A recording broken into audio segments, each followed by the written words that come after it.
I'm 25. And my boots are dry. And I'm going to get a drink from my tent. I feel old now. I feel like I've molted. My mental illness the whole time. Who would have thought that I was just refusing to live up here? I wanted to stay a kid forever.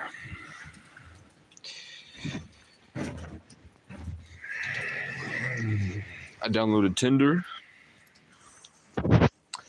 I'm feeling pretty good about it. I don't have any up-to-date photos.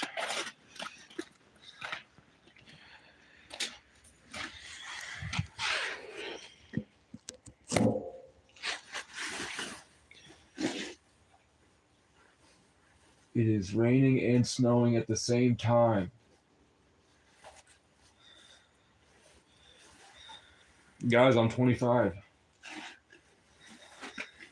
I'm halfway to 30. I'm halfway through my 20s, guys. You know what that means?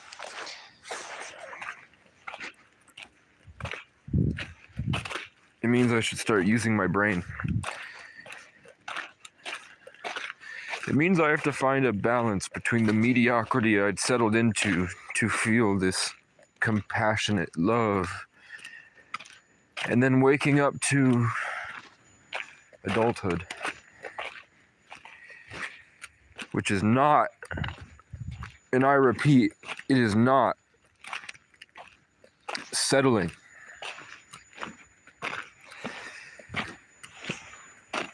I'm so glad about all the people that I met this year.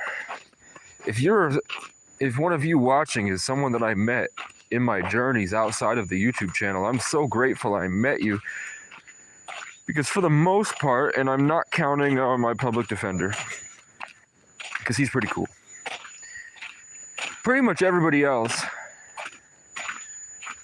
except a couple bus drivers, and the woman that works at the dollar store, everybody else has been a really good example of what I never want to be ever.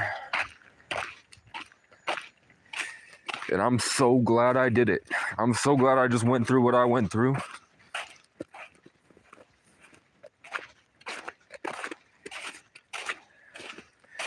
Because not only is it a rare and unique experience that most people will never have,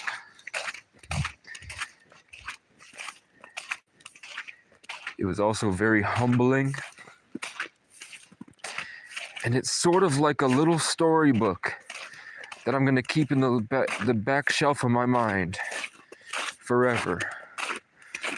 So no matter where I go and what I do, I now have all this different stuff that I can come back and read. I was never really given a culture. I got to learn who I was through fighting off an entire nation alone. How fucking cool is that, guys?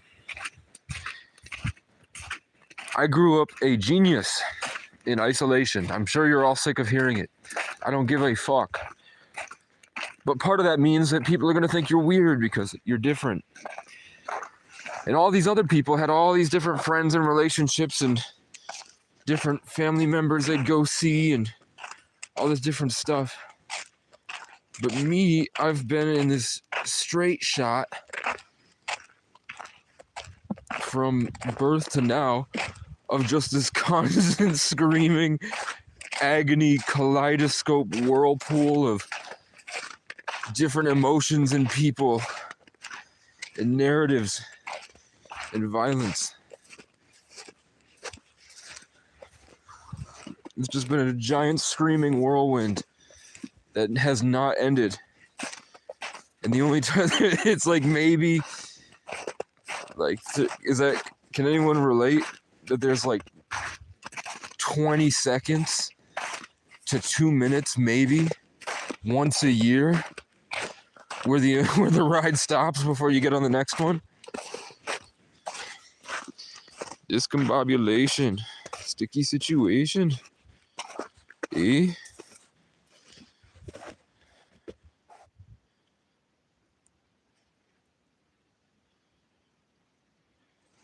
I want to show you what God gave me for my birthday. It's not my penis. I'm not going to show you myself pissing. Can someone enter the chat, please? What, do you guys have like school and work or something? Where is everybody?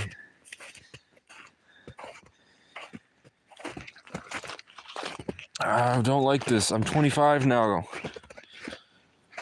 I'm 25 now. The chat should be filled up with lonely people. Come on. Where's all my lonely homies at? It's my birthday.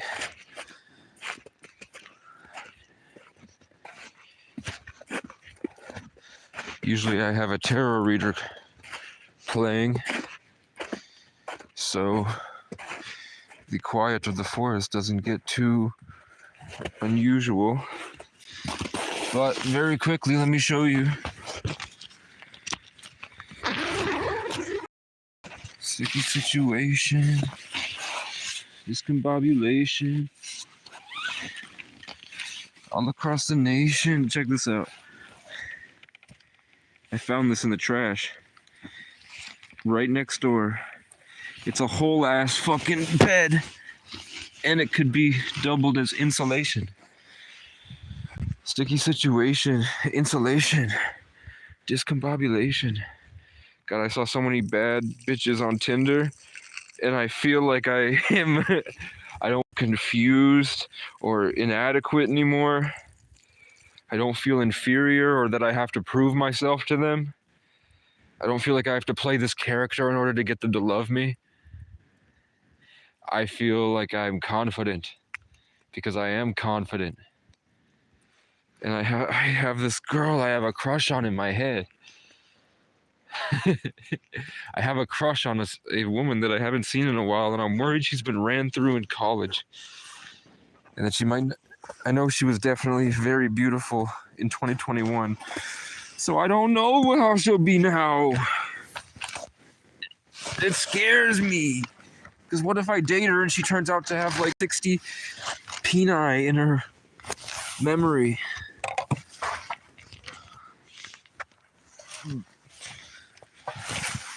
I just want to bring my hood chocolate milk. I just want to drink my hood chocolate milk. But you know what? I don't. I want my mango. I want my orange mango. Where is it? Vincent Van Gogh. Orange mango. Little house on the prairie. What? What? What?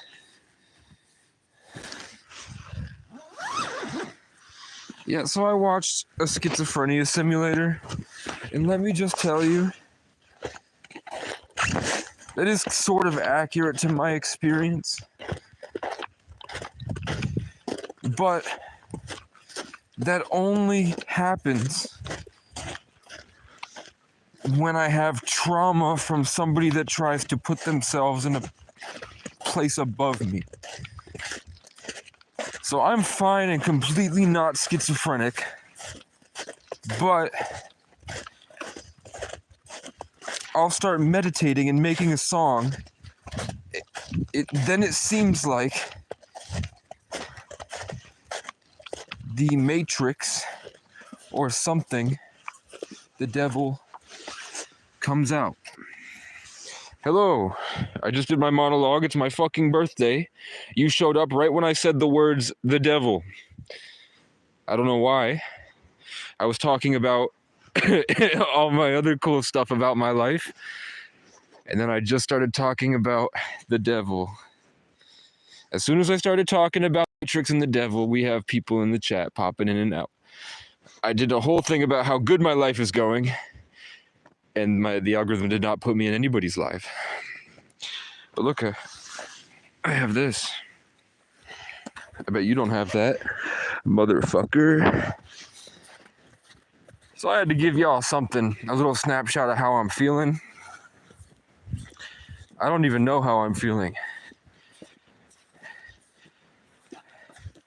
I feel like there's a rush of screaming memes, always trifling ass trying me. And I swear to God, the crows really do show up every single day. Guess what happened today? That's right, I did the thing where I meditated. I did the thing where I took my power back. I did the thing where I focused and started creating. And guess what? All day, for hours, I put the power back in my heart. I activated again and I was back. The crows screamed. They wouldn't leave me alone. I had to shoot at the crows, and even then they came back in hordes. Then I beat the crows, and guess what? Can you believe it? A cop pulled up here and blared his siren for way too long. And he stopped it every time that I felt like I had lost my power. And then I tried to take it back and rip it back and put it back forward and hold it. And then he blared the siren again. And then a second one showed up and two of them blared the siren. I swear to God, it's happened. It's so unusual if you don't believe the simulation that I had to think it must have been like CIA monitoring my thoughts. And they've popped in with like a drone with a siren or something. It was that unusual, and the siren was so directed, like it was like next to me, floating out above the lake. And it happened. It happens in response to how I'm feeling inside. So I'll meditate to a breakthrough. I get the breakthrough, and then immediately there's sirens, people screaming, crows around me, shit like that. But on a good note, a lot of women like me on Tinder, bitch. They love the Casey. Whether they're real or not, they all want a piece of me tonight. But I'm not going to tell them I've been gaining a lot of weight. So I'm thinking about leaving, guys. It's my 25th birthday, bitch. I spent the entire year of 2024 screaming at the storm until it ended. And we've still got a couple months left to go. God, I've learned so much about narcissistic prejudice. And I've learned so much about energy vamps. I've learned so much about higher dimensional states of consciousness and beings. I've learned so much about songwriting. I've learned a lot about loyalty, love, and respect. I've learned a lot about heartburn.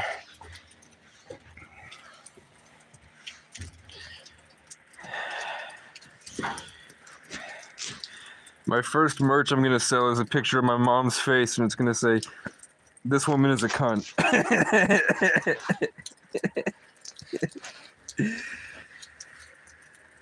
And then it's gonna be a picture of my judge's face, and it says, "This guy lets pedophiles go, but holds Casey O'Brien for 2 years for taking a piece of cardboard off his neighbor's door because his neighbor called the police several times to violate his lease because he didn't like that he would not respond to his love letters."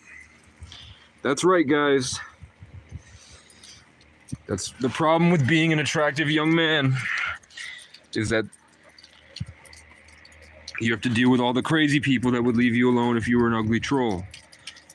Now, this is my orange peach mango. I don't know if you've ever had this, but this is the closest thing you'll get to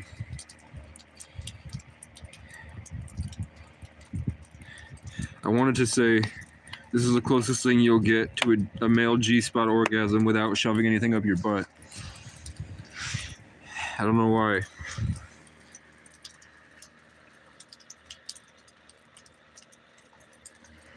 I don't know why I wanted to say that. But I think that These are beaming down into my head. You have no... If you were to sit outside in the woods for days, I think you guys would realize some things that would make it impossible for you to function back in everyday life unless you force yourself to forget. There's so much shit that going on with reality, but I'm pretty sure that I'm mastering it. I'm very proud of that, and I'm very happy about that. It's my 25th birthday, bitch. You want a hot body? You want a brand new Bugatti? You better work, bitch. You want a Maserati? Guys, a bunch of women on Tinder like me. Hot college girls think I'm good looking. And you know what's cool is that all these girls are when I was their age, now that I'm old, I'm 25. When I was 20, all the girls did not care about things like saying the word side quest. But now they all played Among Us. They all played games during COVID. So all these girls that are now 22, they're like I was when I was 17. And now I'm like a big bear, ready to come out of hibernation. But I'm sure the world is still playing power games. I know if I go out to Shelburne or I go up to Burlington, it's gonna be more of the people I don't like.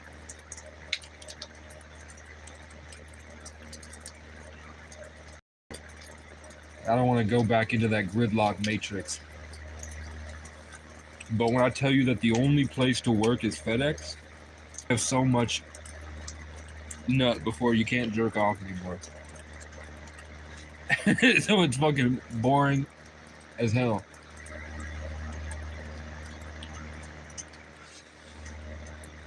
I just live in a daydream. Yeah, but I've applied to everything. I've applied to 1,000 jobs. I have all this experience. I have my phone number, I have my email. But I put the truth. I've been door dashing for 3 years exclusively. And then I put traveling nomad. Because it says you need an address. So I think that's the case. So maybe I'll try to move it. I'll reapply in a week.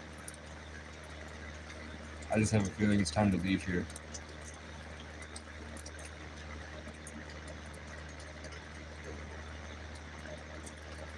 I'm excited.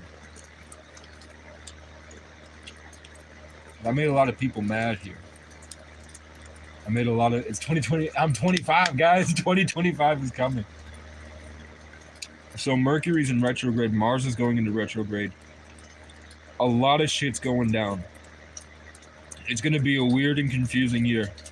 We have a lot of stuff that's gonna go there's a very ominous, foreboding tone in astrology right now for the next year. But it's also the year of the snake. It's the highest vibration of the zodiac. And it's literally prophesies the lion, dragon, into the serpent, into the white horse. What a time to be alive, right? So I'm so happy.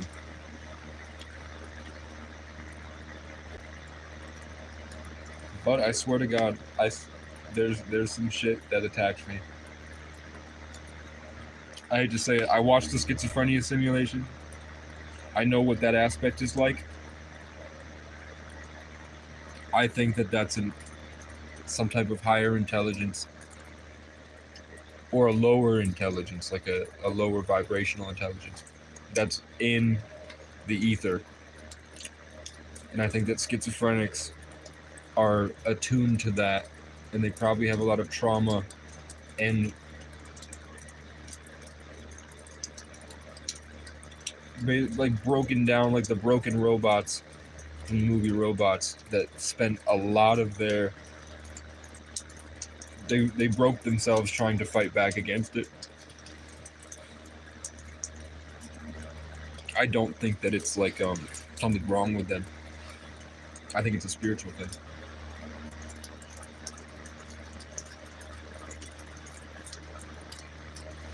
What's crazy is I think that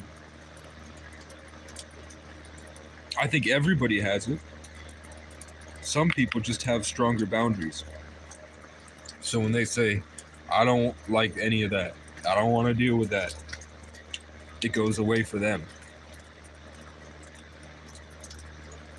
So really, and this is what I believe since I was 13, it's literally, it's coming back. I am in Whitingham. When I was 13, it just, like one of those slideshow kaleidoscopes, the red plastic camera that you flip this, and then you're looking in and it flips to the next fish, bears, mountains. You know what I'm talking about? That wildlife camera that we had as a kid, that toy. It was like that. I just flipped back to 2013, and I remembered that I had the same opinion. That I think that some people just don't. They have trauma that makes them not able to feel confident in saying, no, I don't want to deal with that. And then it goes away. They feel like they have to fight it off and figure it out and try to find a way to beat it and find understanding with it. And then the people that persevere become geniuses and billionaires, and the people that don't become the crackheads on the street screaming. And then some people that don't have that trauma, at whatever age, they just had the same attacks that every schizophrenic has. And then they were just like, no, I don't want to deal with that. And then it just slowly built up a habit until it no longer became a part of their life. That's all I think schizophrenia is. And I feel like that's true. That it's more of the inability to exude almost an authority or just a boundary for just an aspect of reality that everybody's going through. Like all that buzzing and all that, you need to eat it, don't eat it, eat it, don't eat it, eat it, don't eat it, bite your own foot, kill your mom, kick the dog, poop, poop, poop. Right now, do it. I think that's just it's just a higher awareness of something that's going on in everybody's life, that most people are set a boundary and have held that boundary and grown from.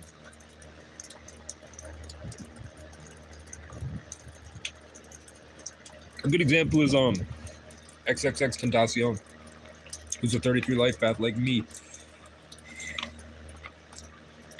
He had a music video where he opened his third eye and it grew like a tree, like my name means a tree, it grew like a tree out of his mind. And then suddenly he's on the moon in a simulation. And he has no idea how to deal with it. And so he's like, do I cut the tree down and be like everybody else, or do I try to let the tree grow and have this target on my head?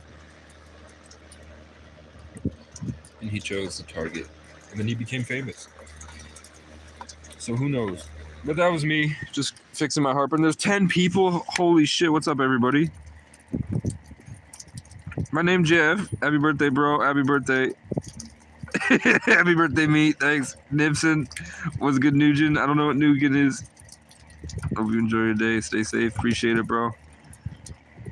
Hope your night's going well. Appreciate it. Appreciate it. This is the most people we've had in a while. I was going off on a bunch of shit. I'm talking to a bunch of hot hiker hoes on Tinder. They like that I'm indigenous. And I was going off because I got a lot of schizophrenic comments, and I was saying schizophrenia is just people that want to uncover more of reality. And then they lose their sense of being able to just say no and push it away. And then they get stuck fighting off something they imagined. That everybody's dealing with that, just other people are better with boundaries. And that's it. We're just chilling. How's everybody else doing? I wish if I had a computer, I'd be reacting to videos. And I'd be going on Omegle and Monkey.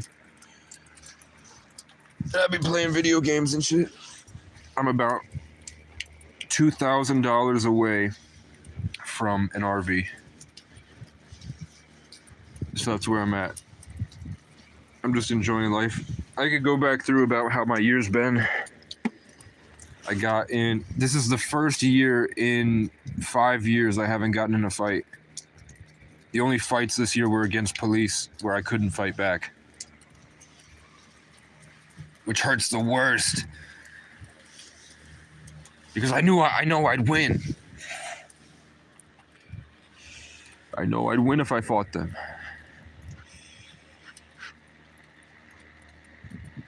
But holy shit, has this been a wild ride.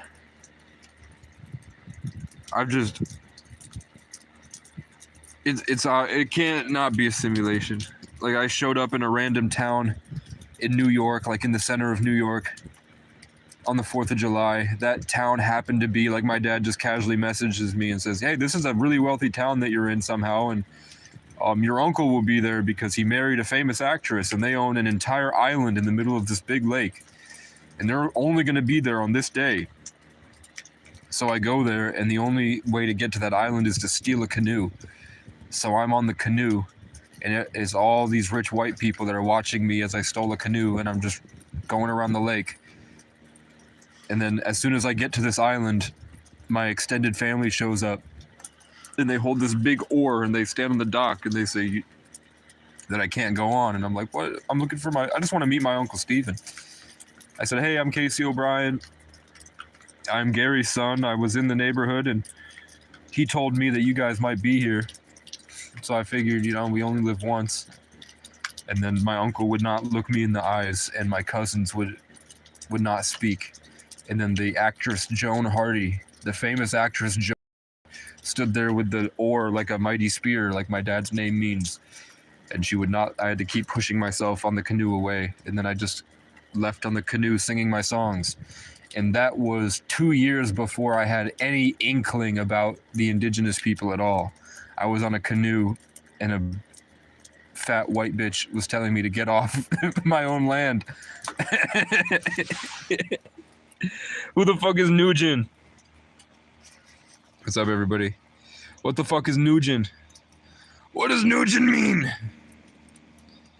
Ketchup foot? Holy, I haven't seen that hot dog in years. It just brought back a bunch of memories. Yo, but then the next day, I think I went to a strip club in Albany that week, and then I got kicked out of a homeless shelter I was staying at, and then I came back, and then 3 old homeless guys ganged up on me, and I won against them, and they started it, but there was like this autistic firefighter that also lived there, and he said that he was an octopus in the underworld, and I was like, okay, I don't care. You do you, bud. And then he lied to the police and said it was my fault, and they almost charged me. I had to yell through the police. I wouldn't hit an old man unless he came at me first. I think everyone should acknowledge that, and the fact that you don't means you're all stupid.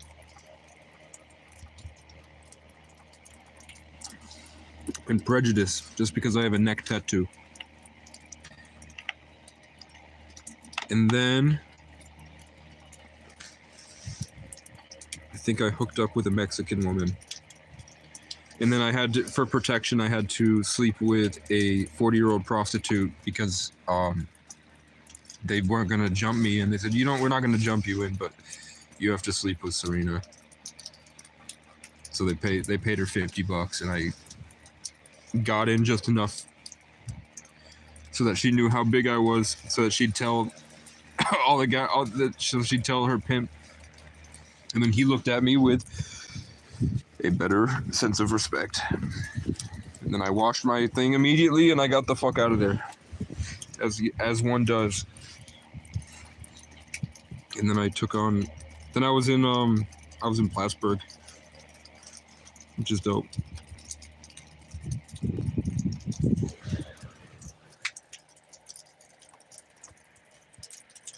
So I, for my birthday, found a bed. I looked at mattresses all day. Then I walked out here, and there was a foam mat just sitting out in the trash can over there. Like, I was like, I'm gonna get a free mattress on Marketplace. And I was looking at mattresses for hours. And then as soon as I come out here, there's a mattress pad right there. It's better than what I was looking for on my way. So I don't know. Did the CIA put it there? Because they watched my phone and it's my birthday, so they gave me something I needed? My handlers, did they drop something off for me, or is it simulation divine timing? I don't know. But remember, I asked for a bike and then one showed up down the street?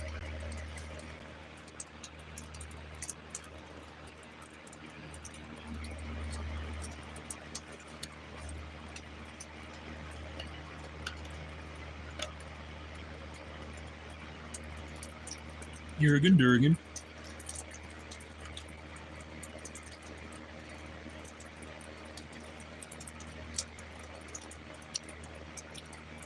I'm basically dog with a blog at this point. Just talking about trauma.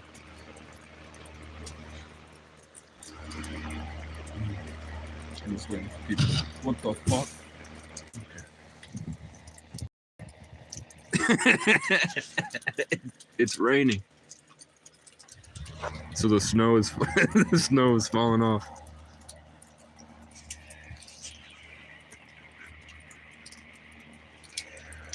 Chat, there's no activities.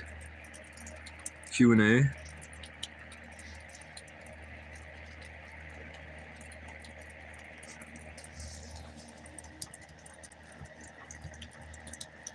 What the fuck? What the fuck is a Q&A?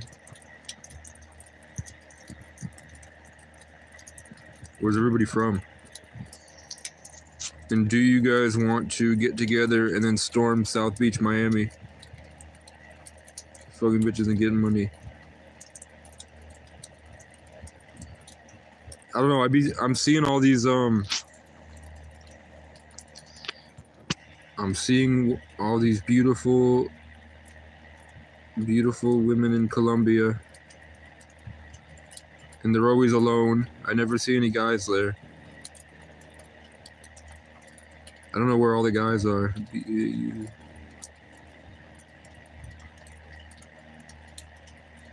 they're pimping out the women. I don't know. Beautiful Colombian women? Should I spend some more time with the Duolingo owl?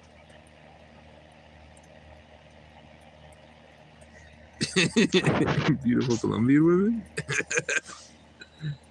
Alright.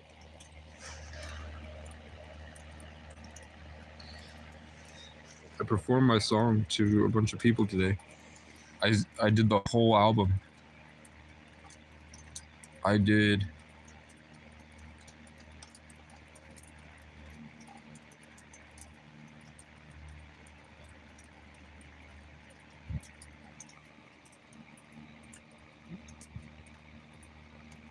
I'm blanking. Number 2 is I Hear Voices. What the fuck is number 1?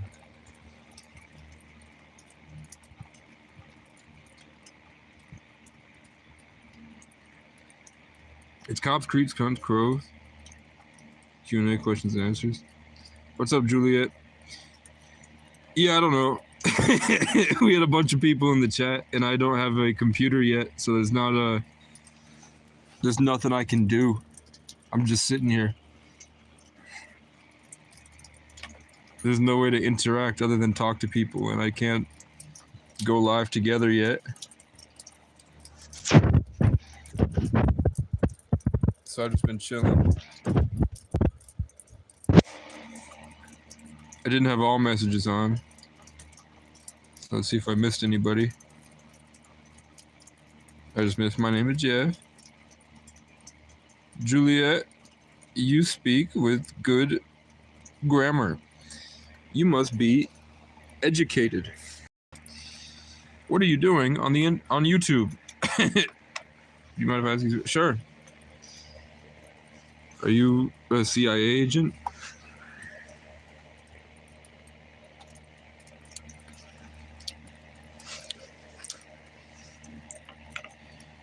Juliet wants to ask me some questions. LOL, not. Are you my mom on a account? Because we've been having that. We've been having my mom pop in on fake accounts all the time.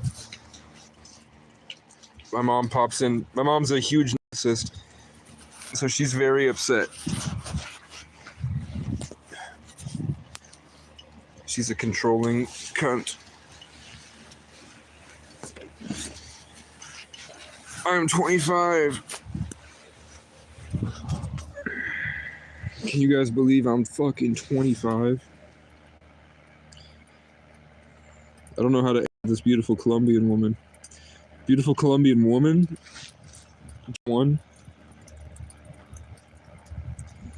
Advice to a mother, not your mom. But a worried one at that. Advice to a worried mother? You gotta give me more than just you're a worried mom. What are you worried about?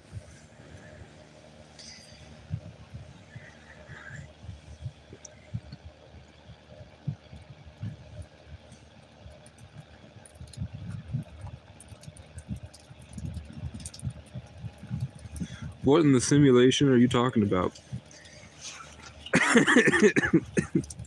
You saying I switched to your son? I'm an actual psychic. Yeah, it's my mom. It's my mom, guys. It's my mom. Fuck off. It's my fucking birthday.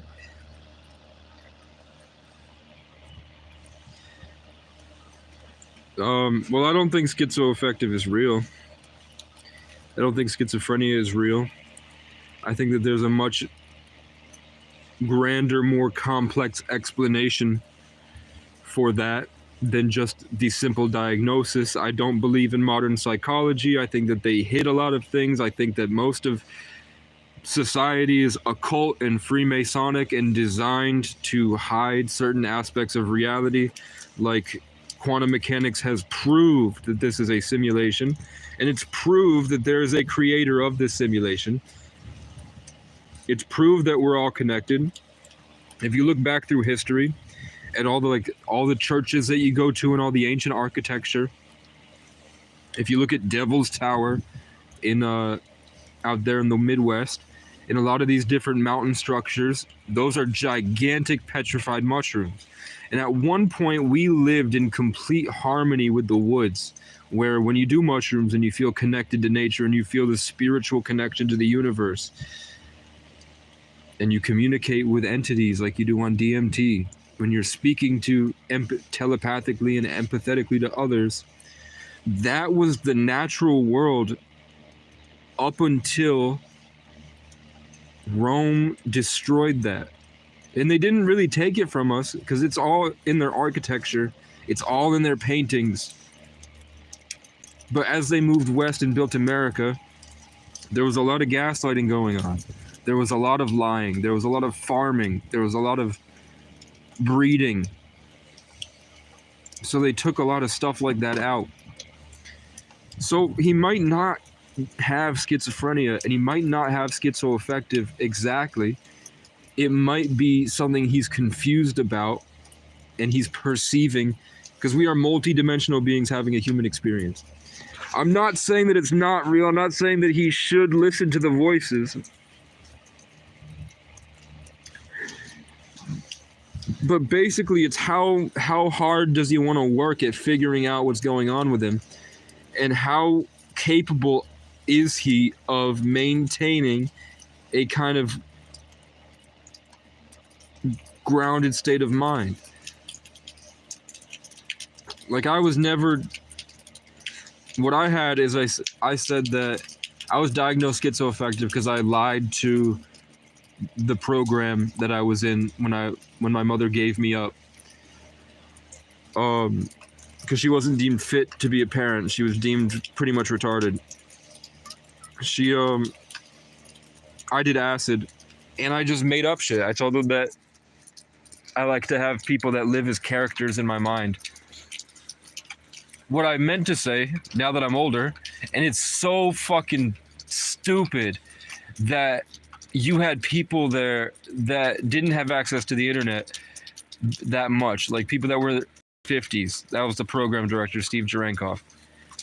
And you had Marilyn Gabriel, some old cunt, and they didn't have access to the internet, so they only had Freudian psychology. They only had Carl Jung.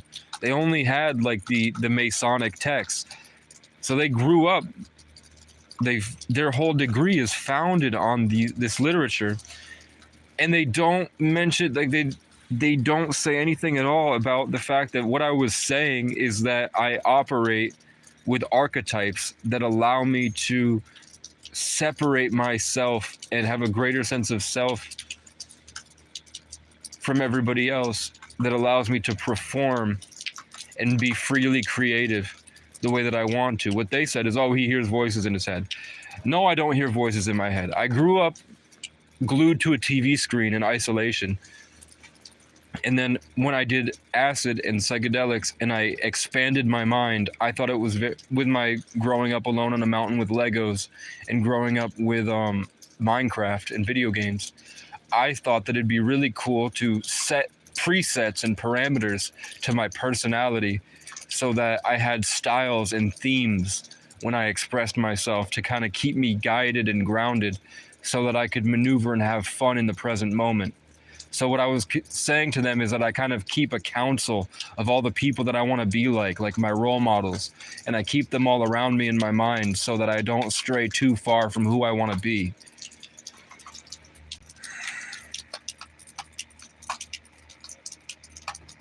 Well, my mom is she's one of those people that needs to feel like she has control over everybody. She's the type of narcissist that needs to be locked away and starved. And I think that's the only way that the people that care about her can survive, or else she'll just destroy them.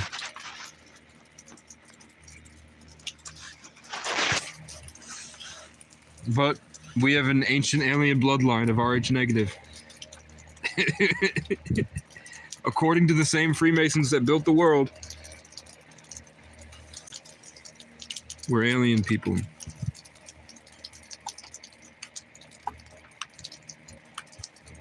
Yeah, I talk about it a lot.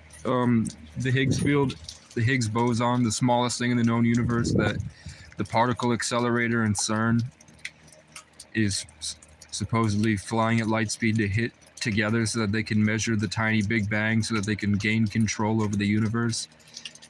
Basically, it's all just power games to upgrade their will so that they can transcend out of the simulation. And it's not a coincidence that CERN is named after the Irish god of nature, Cernunnos, and that Cernunnos became the Baphomet that Hollywood worships. And the Irish used the holly tree to cast spells on to make people act. So Hollywood is just an extension of an ancient druid cult of pagans. But basically it's the simple thing is that there's no difference between your inner world and your outer world. It's all just the same way you can close your eyes and imagine what you see when you open them. So I look around and I can see everything around me. I see that truck. I see the lights. I can close my eyes and see the exact same image. Who's to say that they're not just overlapped, in that when I'm closing my eyes and imagining the image, I'm just imagining it in front of me right now. That's all, and that's what quantum physics says is real. That's the conclusion I came to, and that's what quantum physics is saying is the closest thing to reality they can explain at the moment. Is that it is beauty is in the eye of the beholder. It's what your eyes are seeing. It's only real when you observe it, and when you don't observe it, it's all theoretical. So what's outside of my peripheral is hard to be met. You can't really, it doesn't technically exist unless, and then the more people that view it, the more it exists. And you could get really deep, and people are saying simulation theory and AI bots that want to take your attention specifically to become real. So that's why you have like troll accounts, and you have energy vampires, and you have like gang stalkers and people that want to take your blessings and gifts. But I'd have to really, I'm not a psychologist. I mean, a psychologist is just somebody that studies psychology. So I guess I'm a psychologist, but I don't have a degree or anything. But I do have a like very high, I had a very high IQ when I was 14, and I just have a lot of trauma sense. And I've been through a lot, and I had a lot of spiritual mentors. I think if I believed that I had schizophrenia and I let myself have that cap, I would be a nothing, and I would be very ashamed of who I am. But because I took, I think it's Socrates, it might be Plato, it might be Marcus Aurelius actually, that said, reject your sense of injury and the injury itself disappears. So I just rejected all the labels people tried to throw on me, and I said, I don't think that that's what it is. I'm gonna do my own thing. And then I knew that the only way I'm gonna get what I want out of life is to take it to the limit and learn how to figure out whatever I have and use it as a gift and a different ability and not a disability, and hold myself accountable and make sure that I don't go off the deep end and do something crazy. Like, basically it was, I had a kind of like a spiritual awakening, and they tried to drive me down a road of medication and isolation, and I chose hard work and determination. And now I was able to put myself back in with an even greater sense of self. And that's all literature was for 1,000 years, is just the hero's journey.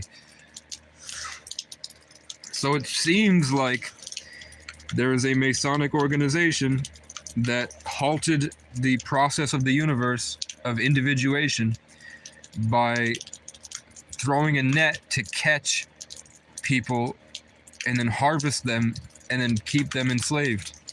So they catch people that go through the psychotic whatever, and then instead of helping them the way that they should, which is saying like you have to learn to take control of your mind and have discernment, have discipline, understand that you're growing the same way the trees grow and the mushrooms grow and everything grows. So you're gonna break out of your programming, you're gonna break out of your life, you're gonna have a psychotic break. It's natural. It's the end of innocence. It's the Kali, the awakening. But you have to, with that, you'd sink or swim. You either fall off and you become, and everybody's challenges are different. Like I had a lot of violent trauma during pretty much my whole life has been violently traumatic, over and over and over, where I get trapped and all I have around me are my abusers. And I have to think my way out and fight my way out and sometimes fight them to get out. And it happens over and over and over again. Now it's the only people that can get me because I know cops, I know cunts, creeps, crackheads. So the only people that can get me now are corruption, crows, and cops. And I'm getting better with cops. And now I have a BB gun to stop the crows, but I'm gonna need like an eagle call soon. I'm gonna need something to get the crows to stop, because they won't. It's every single day now. For years, they won't stop.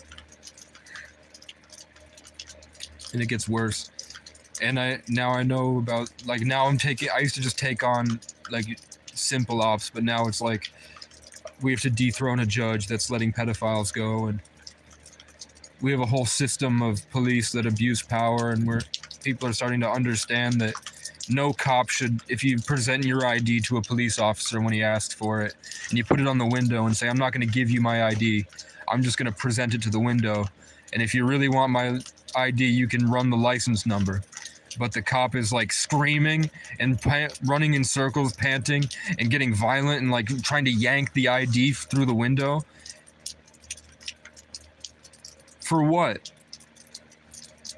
You know what I'm saying? Like, what the fuck does that cop want that ID for so bad when all you have to do is get the license number?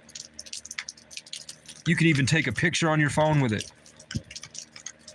You don't need to take the ID. Yet this cop is, all these cops, hundreds and hundreds of cops, thousands of cops are breaking, and they go full demon mode and start to like attack the person, hurting them and like say, I'm gonna rip you out of this car. I'm gonna, what did the guy say? You're about to get your ass whooped by the Lord and all in front of the Lord and all creation. And then it was just some guy that was driving to work that didn't do anything wrong. And then this other cop, this cop and somebody else just rip him out and then almost kill him. And there was no reason. There was no reason at all for it. He didn't violate anything with the traffic stop. They had never met each other previously. The guy didn't flip the guy off or anything when he drove by. That cop just went off.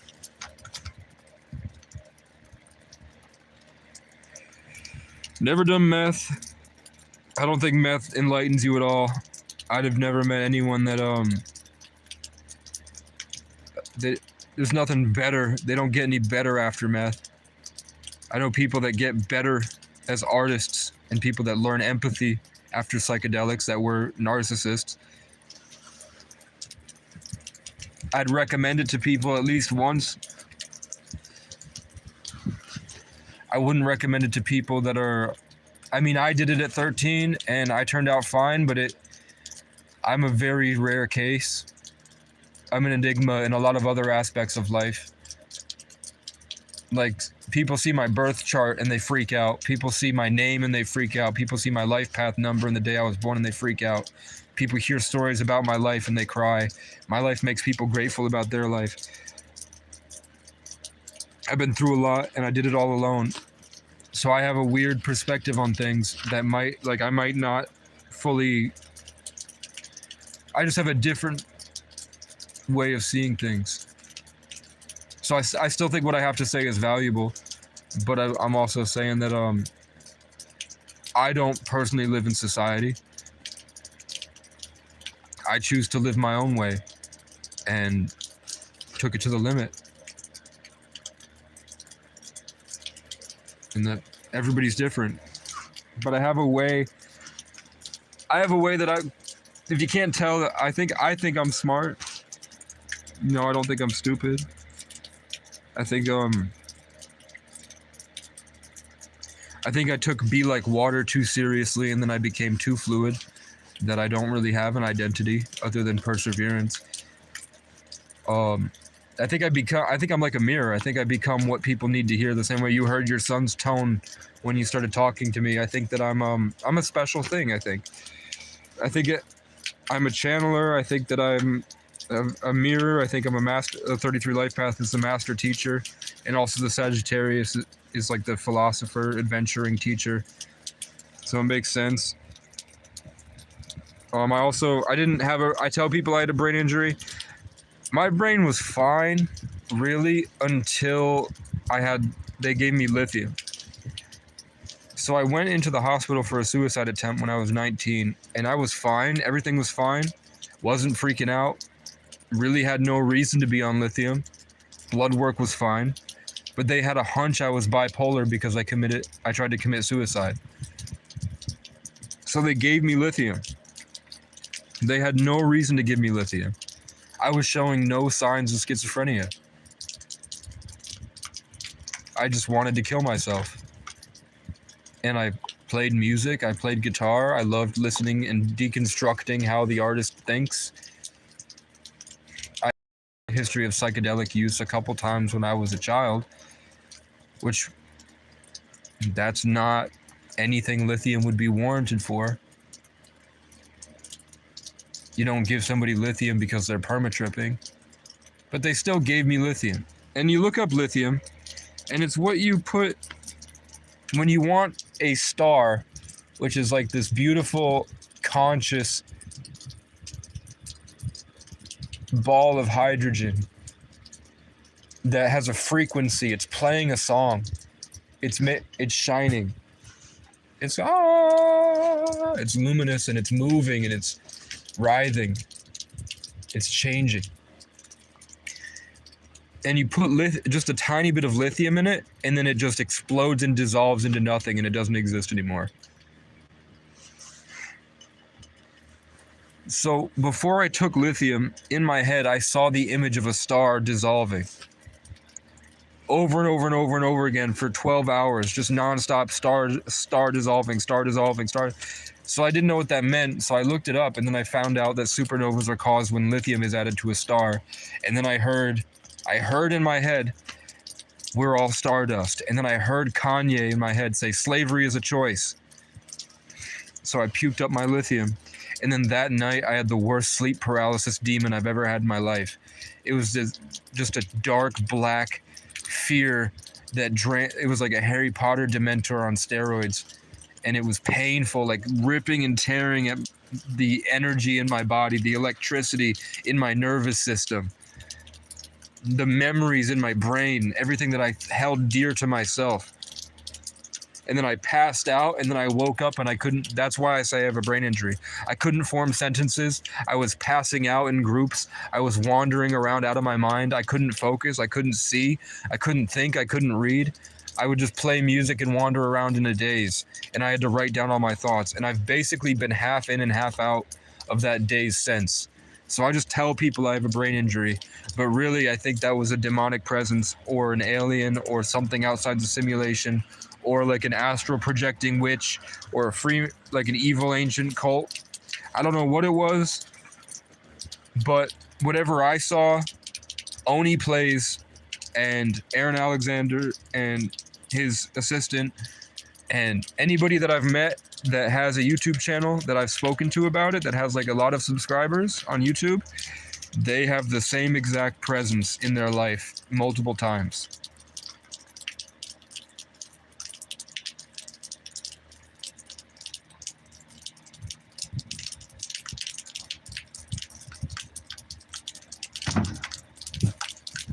I'm pretty sure Juliet's my mom.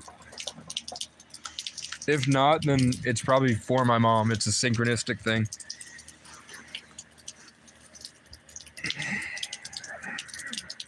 If you didn't hear that, did you hear the gunshots going off?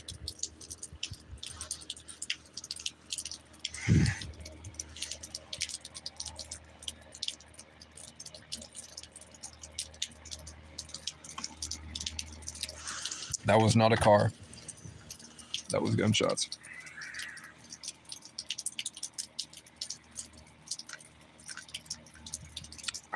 Julia, are you asking because that's what your son is going through? Or do you feel that way? I think that, well, so there are people like I call him my foster brother, but really it was, I had a foster home that I went to because I was in DCF, and they left to go to Ireland. And they didn't they didn't take me with them, even though I'm O'Brien and my family is the O'Briens and my dad looks identical to Brian Baru. I did not get to go with them to Ireland, which I'm happy about now, but they came back with 2 shirts that said Ireland, and they gave one to me, and they gave one to a kid that lived like 10 miles away. And he was in their their kid, the foster parents' kid, Yuri, was a Big Brother program to this kid. And this kid also lived right next door to the girl who was my first girlfriend. And she had red hair and she was a Phillips, and his last name is McManus.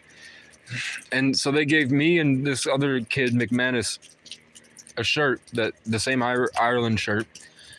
And if you look up Magnus, was Brian's grandson. So the first Magnus, where the McManus comes from the same Brian O'Brien family. Even though he's not, his mother married before he was born and she kept the name. So it's not the same bloodline as whoever that McManus was, she just kept the name after the guy after they broke up. So he is a McManus, but he's not by blood.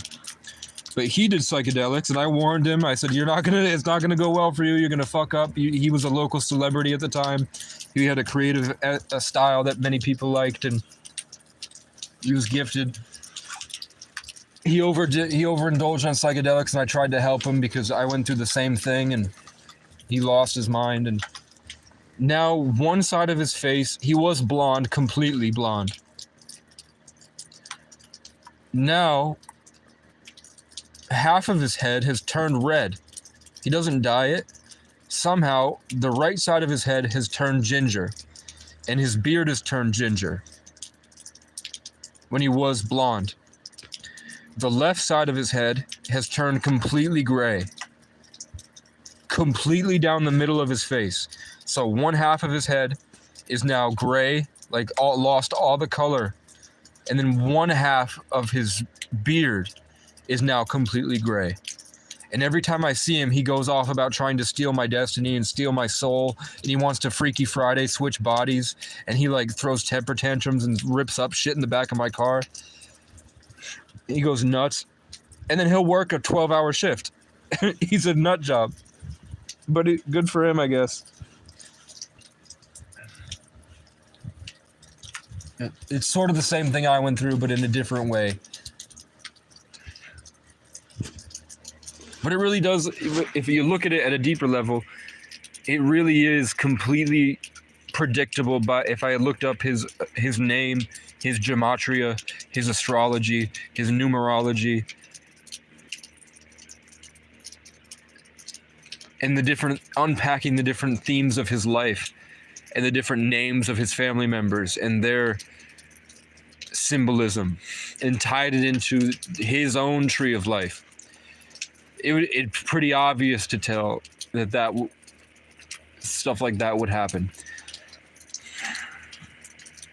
That he would start reclusing and be more focused on practical matters because of his earth sign moon that's ruled by Venus.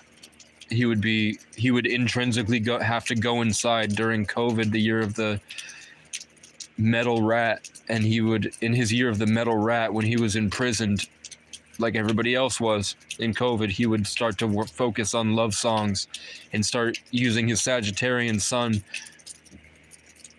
Taurus moon, Sagittarius rising to create something that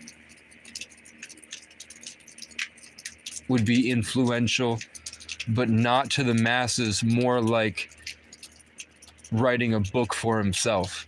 It was more of an intrinsic thing. It wasn't really this mass-produced for everybody, where at the start, that's where he was. And then in my life, when I was in the year of the metal rat, I'm a 33 life path, Sagittarius, Aquarius, Taurus, which means that in a past life, I had to have won many, many battles. My life was ferocious. I lived an extremely violent life in a past. To have a Taurus rising, you have had to like go be like a chief, a Native American chief, or like a medieval king that went to war and won, like this expert strategist that had to suffer through violence to have this strong practicality that you were able to carry with you like a Fortnite skin or like a weapon mod into the next life. So to have a Taurus rising and to also be a 33 life path, which is the oldest soul possible, it's the most challenging life path. The only reason it's not challenging in terms of like 33 life paths, just like I told you that I wanted a mattress and I walked out 20 feet from my tent and there was a mattress just sitting there, or I wanted a bike and I did a group prayer for a bike, and then an expensive like $350 bike was just on the ground next to me, and it was exactly the colors that I wanted. Or like I in my mind, I imagine a girl that I want to date, and then one of them just walks up to me and asks for my number. Stuff like that people say 33 life paths get, just the universe is constantly providing for them. It's because they have this other thing that they're doing in their life that's so much more difficult and time consuming and taxing on the mind and the soul. But as well as that, this is just my beliefs, whether you believe it or not. You don't like, if you want to learn more, cool. It's personally what I believe.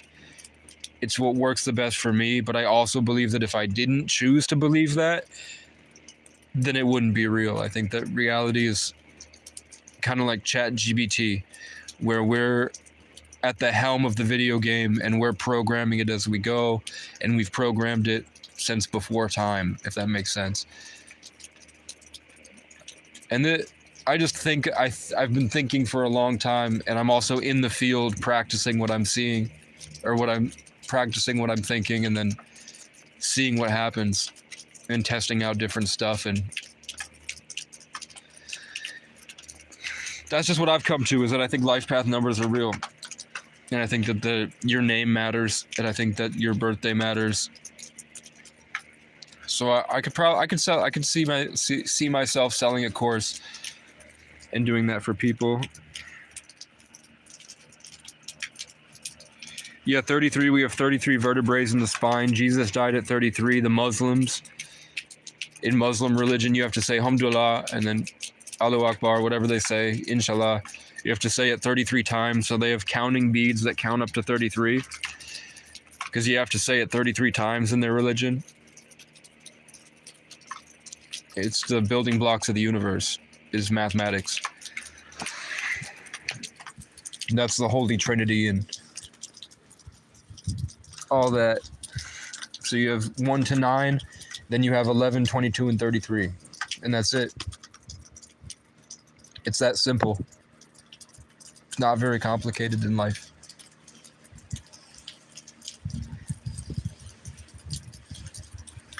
It's like a tree. It just grows. It can be as complicated as you want it, but it still started from the ground. And that's the beauty of it. It still came from the dirt, and it's going to return to the dirt when it's done. And everything else is, that's like God, in God we trust. God trusted you with this body, this flesh.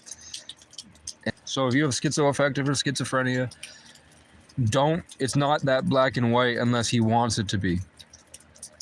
If he sees it the way that I saw it, which is just energies and foundational levels of reality and consciousness, that it might just be something in his sort of like spiritual filtration system, and it might actually be a challenge to help him with boundaries and discipline and discernment, so that he gets stronger, so that in the future he's a better leader.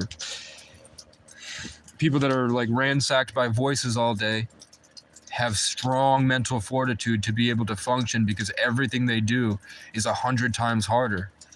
So when the time comes, that's why you see crackheads that are sprinting and doing barrel rolls out of windows, doing a full-blown dive, and then like pouncing on somebody, and then running at a full sprint for like 10 miles, and they can make like $1,000 in a day, because they have all this shit attacking them all day, and they had to fight through it to survive. What I did was I had good influences. Infinite Waters really helped me at the start. Infinite Waters helped me. So we have people like in spirituality, we say we have ascended masters. We have masters, I guess. So when I'm talking, sometimes the masters come through.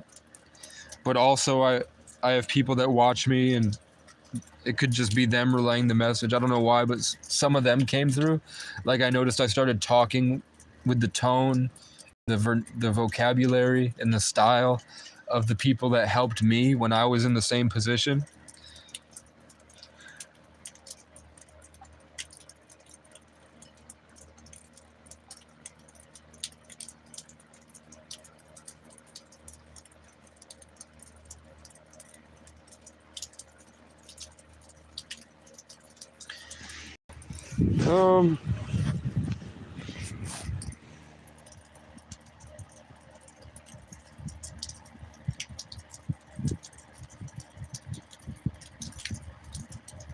don't think my mom is my mom.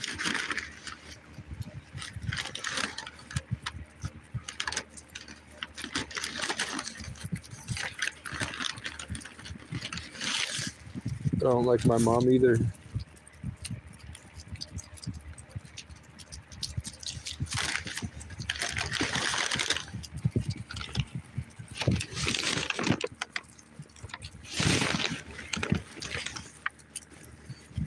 It depends on who he is. Everybody's different. I can't, like, in my life,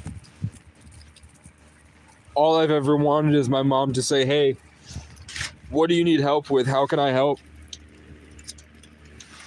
Instead of screaming, you need help. If she had just said, what do you need help with? I'd share with her my goals and my dreams and my plans and what I'm working on and what would help me down that road, and she could help me with that. But instead, she never does, and she just goes to screaming at me and doing anything she can to slander my reputation and gaslight me into believing there's something wrong with me, when everyone that I speak to says that I'm just gifted. Anyone that hangs out with me long enough just says that I don't have a disability, I'm just different. But at first people think I have a disability because they're afraid to recognize what I'm saying.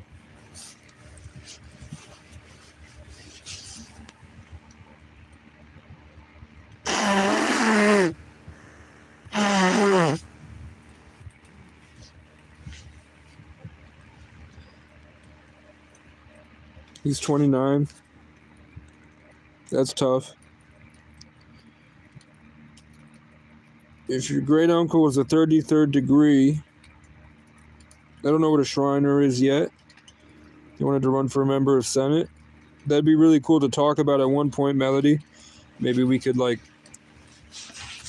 at some point do a live stream together and hear your story and what you know about that. From what I've heard, he probably was like that. I don't know if he was a pedophile, but he was 33rd degree Masons. There's a lot of shit that goes into that. There's a lot of crazy stuff that they have to do and believe. If he's a 33rd degree Mason, your great uncle has done the rituals where they put him in his underoos and they whip him. To be a 33rd degree Mason, you had to do the ritual. I forgot what it's called, but they have the guy standing on the throne, and then they bring the brothers in, like the frat house rituals where they have in the frat movies where the guy's naked and they do all that shit to him. Your great uncle went through that. If he really was a 33rd degree Mason, he did a lot of gay shit. Yelled, but he used like Bohemian Grove shit. Yeah. No, Moloch is real. There's another level of reality that is not, I don't even want to get into, but I talk about it on my channel a lot.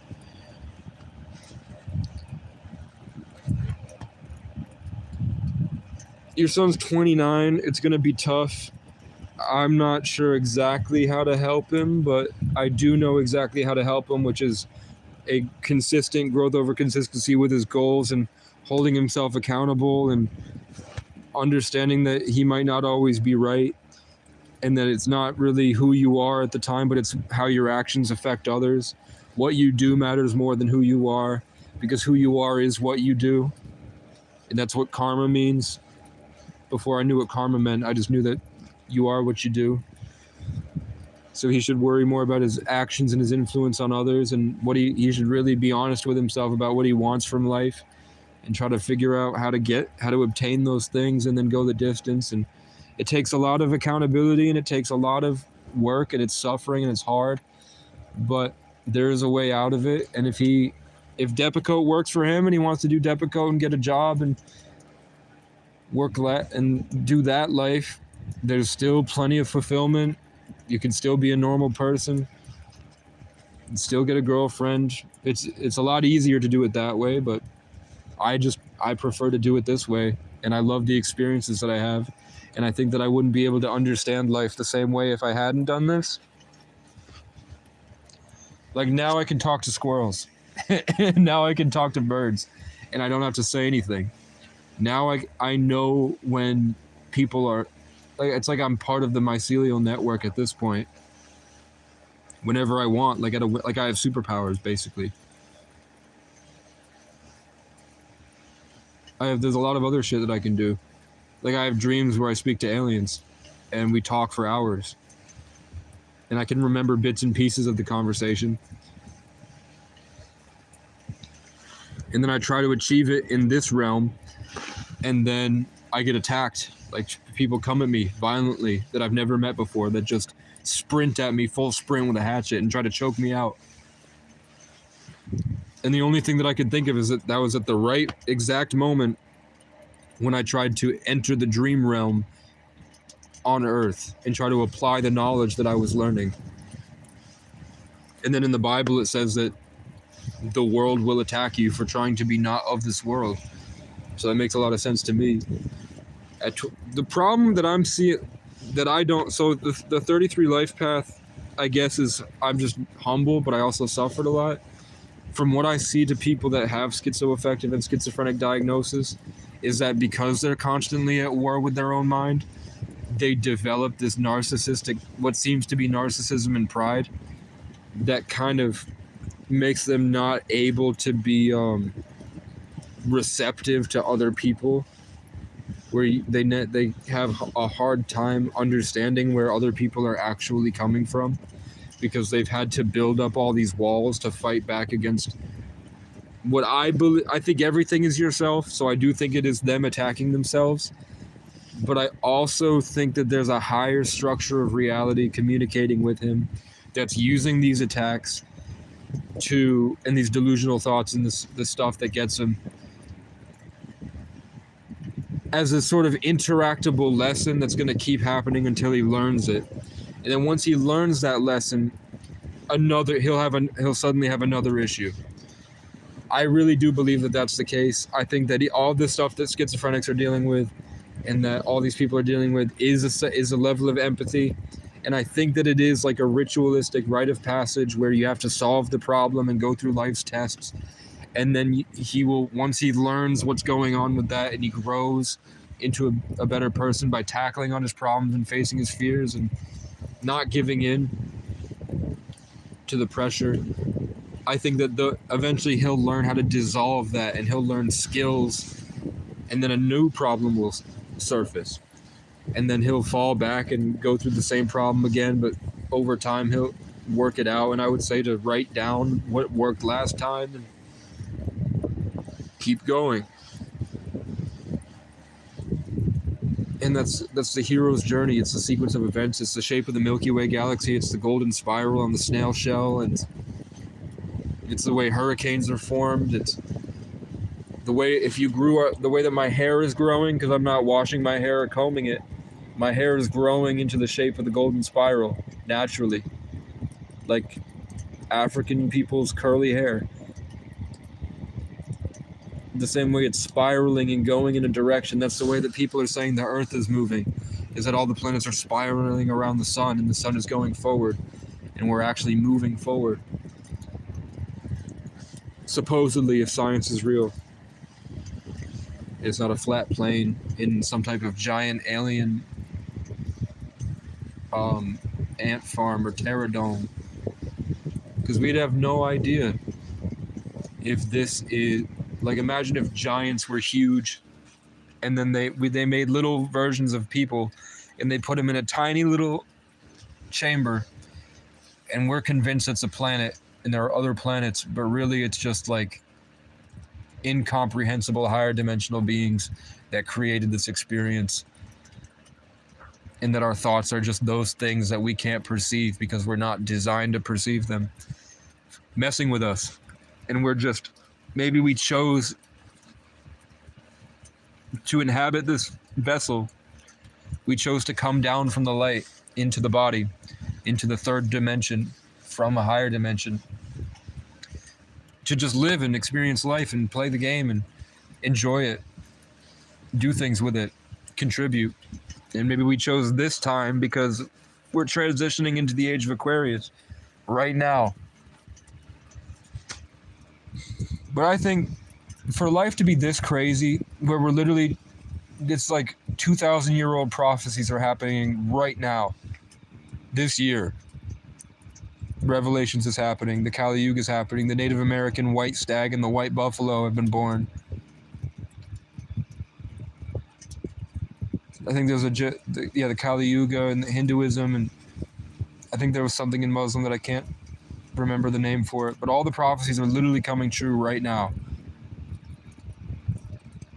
And it's in this, is it like 63,000 years until the era changes? So we went from Pisces, and now we're in Aquarius, and we're moving into Aquarius. And Pluto just entered Aquarius from Sagittarius. It's like all this insane amount of rare things like that eclipse is happening.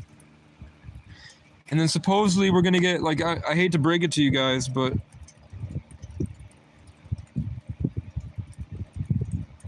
(2029) we're supposed to get hit by an asteroid. And that lines up, that's the only time that we're going to have the next 33 life path day is 9/29/29. And that's supposedly right when we're going to get hit by this giant asteroid that's shaped like a snake.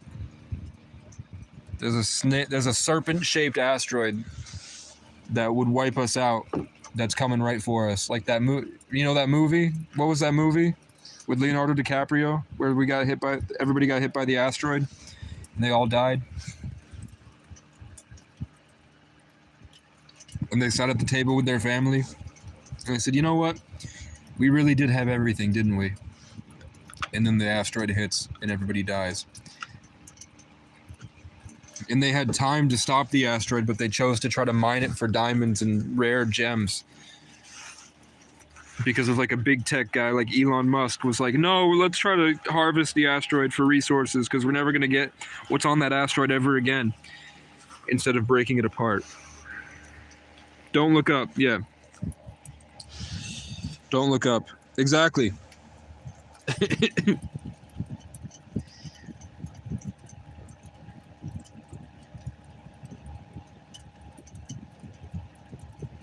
Yeah, so I go on and on too. Like I can go for 12 hours. Luckily for me, the stuff that it's just I was determined to have comprehension. I was determined to be competent. I wanted to outperform everybody. I had goals. That's the only thing that kept me from being like a real full-blown incomprehensible babbling schizophrenic. Is that like there's a method to what I'm saying. I have points that I'm making, so I'm considered a genius. And the only difference is just that I took it to the limit.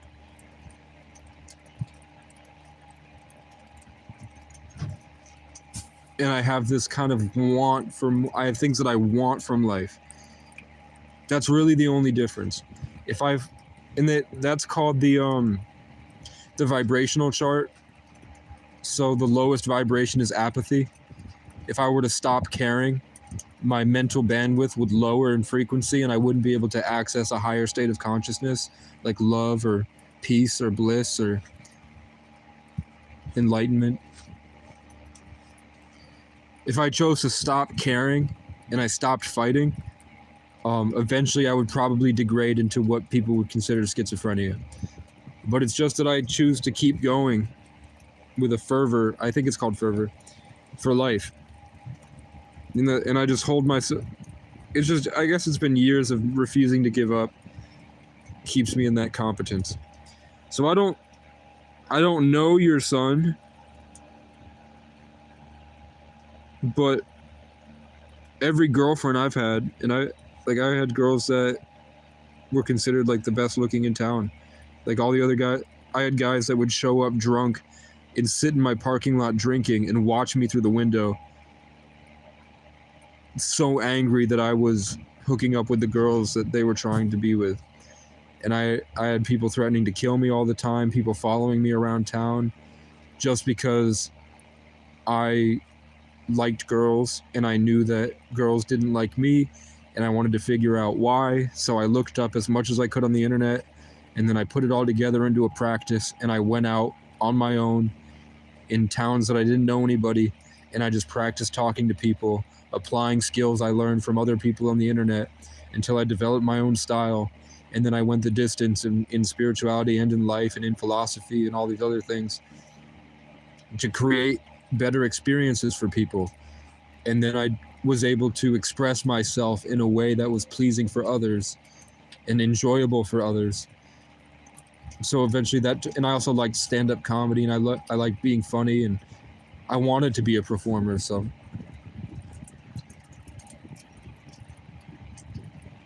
whether or not it was divine timing and God put those people in my life and I found exactly who I needed to at the time, but all of my girlfriends love to hear me.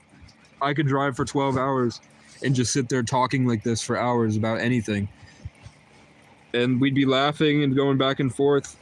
And they might not be able to keep up with me, but they loved what I was saying. And they said I was making them smarter. So whatever I don't know what he's going on about, but I think growth over consistency is where to start. Holding yourself accountable and learning from what you're doing and growing, pushing your boundaries, and then staying humble. Don't let yourself get too believing you're genius or Jesus, because you'll feel like you're Jesus because it's called Christ consciousness. Eventually, if you just persevere long enough, you'll tap into a higher vibration and you'll feel like Jesus. You'll feel like God on earth.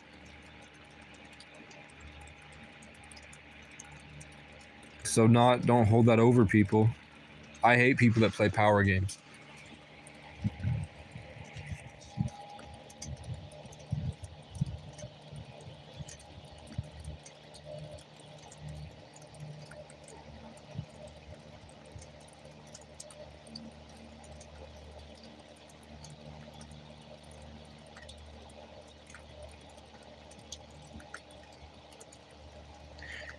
Yeah, he needs a creative outlet.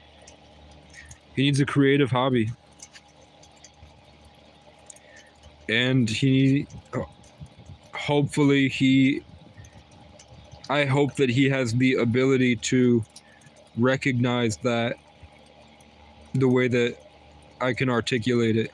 Like you can see that. Hopefully he has that self-awareness.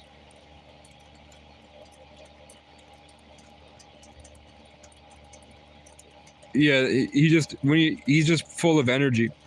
So he needs a creative outlet. He needs a hobby. Something that gets it out of him. And something he can work on with consistency.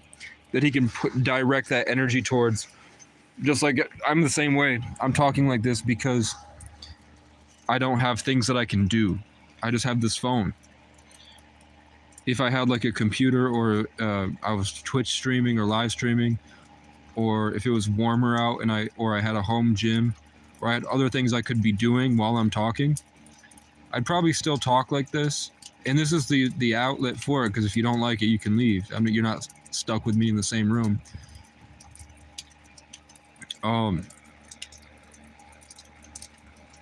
I guess it's bit like, I'm glad you found me. I'm probably like one of thanks, Lindsay. I'm probably the one person that can help you with this, that you don't have to pay thousands of dollars for. The first thing I would say is to start exercising and change his diet to an anti-inflammatory diet. Fasting, low sugar sometimes, like intermittent fasting. And then whatever habits he has, if he smoked meth, it's going to be hard to bring him back. But fasting, cut off all the drugs, fasting, sunlight, probiotics, that induces a thing called ketosis, which is where your body starts eating the fats instead of the sugar, because it has no sugar. Your body does not actually need sugar. The demons in the Bible attach themselves to you via parasites. A lot of us have parasites in our body that stimulate our nervous system, literally controlling us and driving us to feed it.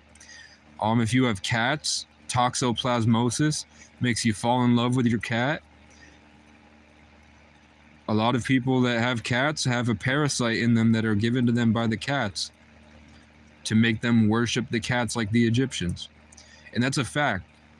The Egyptians that worship the cats had toxoplasmosis. People have parasites, and their parasites are a lot more prevalent in our body than we realize, and there's a lot more of them. So parasite cleanses, anti-inflammatory diet, a more nature-centered lifestyle, a more serenity, quiet, having creative outlets to express yourself, having long periods of time where you can be in isolation and think your way peacefully into where you want. And then the key to trauma is not past life regressions, but sitting back and thinking about your childhood and really envisioning your memories and reliving them over and over will kind of reharmonize you.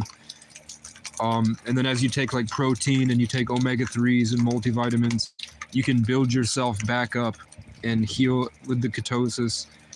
That induces autophagy. So once you are on this intermittent fasting diet, and you're not eating sugar, when you go into ketosis, your body starts what's called autophagy and apoptosis, which is where your body looks inside and it sees all the things that are damaging the body and keeping it from evolving, and it eats those.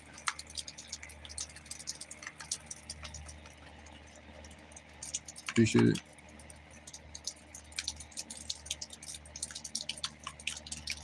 Yeah, the cure for cancer is just to not eat, and then the body will eat the cancer. That's the big secret.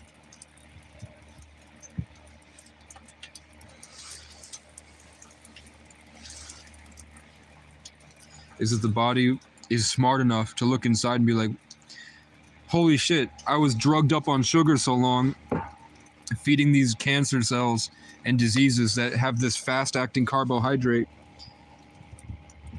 I didn't have time to even recognize how much is going wrong.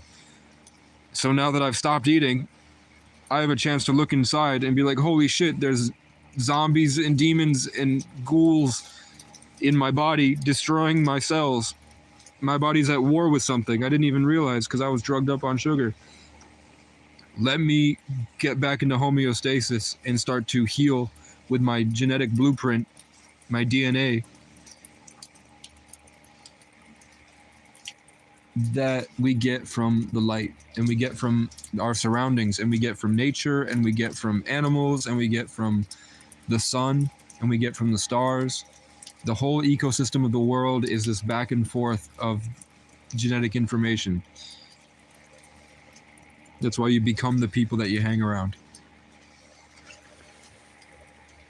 Some people are more susceptible to it than others. Some people have very valuable blood. That's why the wealthy elites took all those indigenous children into boarding schools and then they all went missing, is because they ate them. And they got high off of their blood. And that's why if you look up the Grammy Awards and you look up what's in their cups, that's not red wine. that is a concoction of stem cells from indigenous and African babies. And then when they want to put them on a table and they eat them alive, that's called pizza. And you know who loves pizza is Hillary Clinton. Hillary Clinton goes on stage and she goes, I love pizza. I could eat it every day of the week. I eat it 3 times a day sometimes. And you know what? She gets the pizza for me. She looks right at the camera. That's somebody's nephew and the niece got eaten alive at Diddy's party. That's why I think Kanye went out and talked about it. He did a music video where the girl was at the table and everybody was eating her insides while she was high.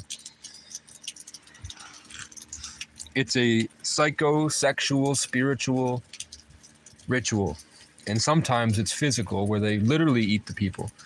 I know a lot of people talk about Hollywood parties where everybody's cutting their hands and spewing blood in each other's mouths and then fucking. into some room in somebody's mansion. And then supposedly when that happens, they're churning up the ether to allow for other things to come through and embed themselves in the broken, damaged, sinful genetics against God or the natural order. So then you allow the monster or the beast or Cthulhu or whatever these eldritch horrors to be in your body. And that allows you to be cooler and more charismatic. You don't have to go through life. You don't have to evolve through a 1 life path and a 2 life path to have a 33 life path experience. It's fucked up. Of course you would build a bunker and hide if you were going to get found out. Of course you'd build robots and try to enslave half the world. Because the world is a lot bigger than you. But there's a lot of isn't Alex Jones did he go to jail? So Alex Jones' verdict was last night. Alex Jones' hearing happened. And he's the guy that spent his whole life dedicated to that branch.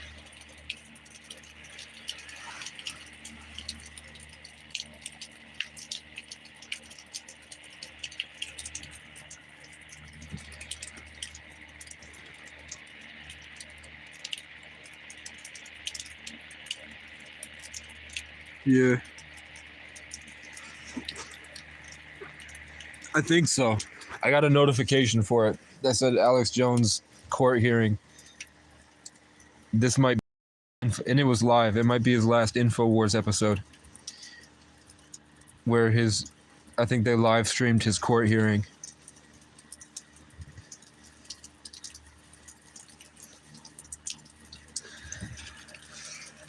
But that was just a notification I saw. I don't know. But I'm definitely, worst case scenario, I think I'm bipolar.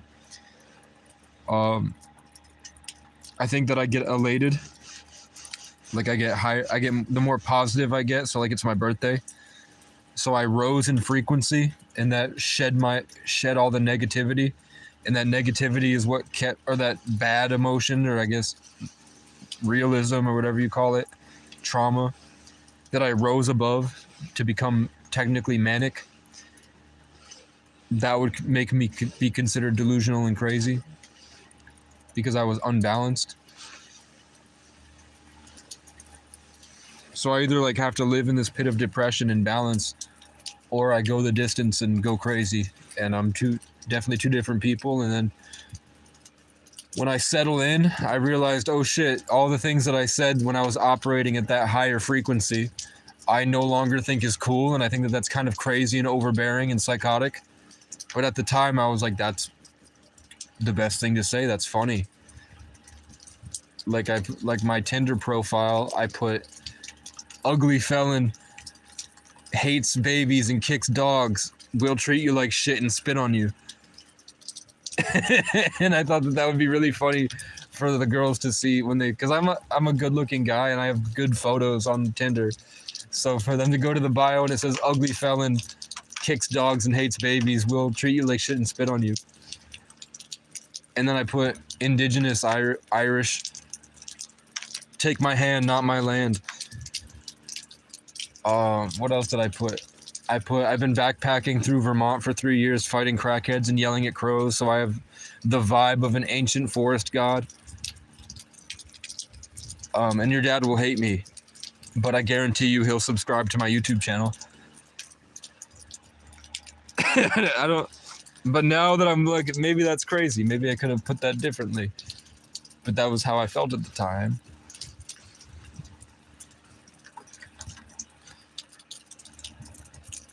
But because of all the life that I've been through, living on my own independent and fighting, even if that was crazy, it's not that bad.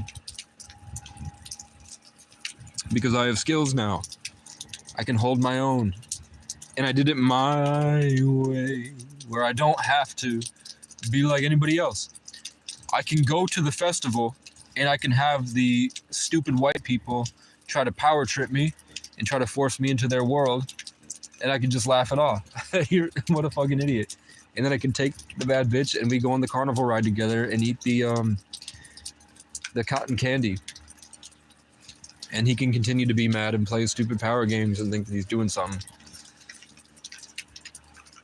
And then they'll see me having more fun over there, and then all the girls that he's with, all the people that he was with, will want to hang out with me instead. And they'll be more drawn to my world.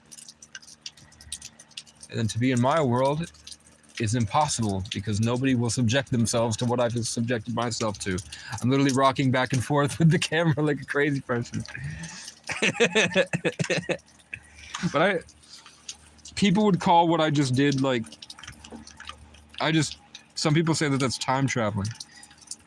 I just astral projected into a completely made up world and described it in detail. That's a pretty schizophrenic thing, right? Until I wrote a book, and then I'm considered a genius and a pioneer of a new level of philosophy and psychology.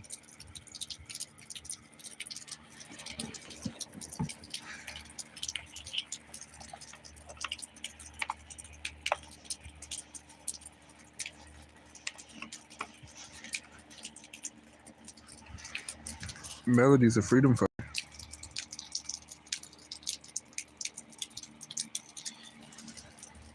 Thanks, man. Pin. Beautiful Colombian women? There's no answer.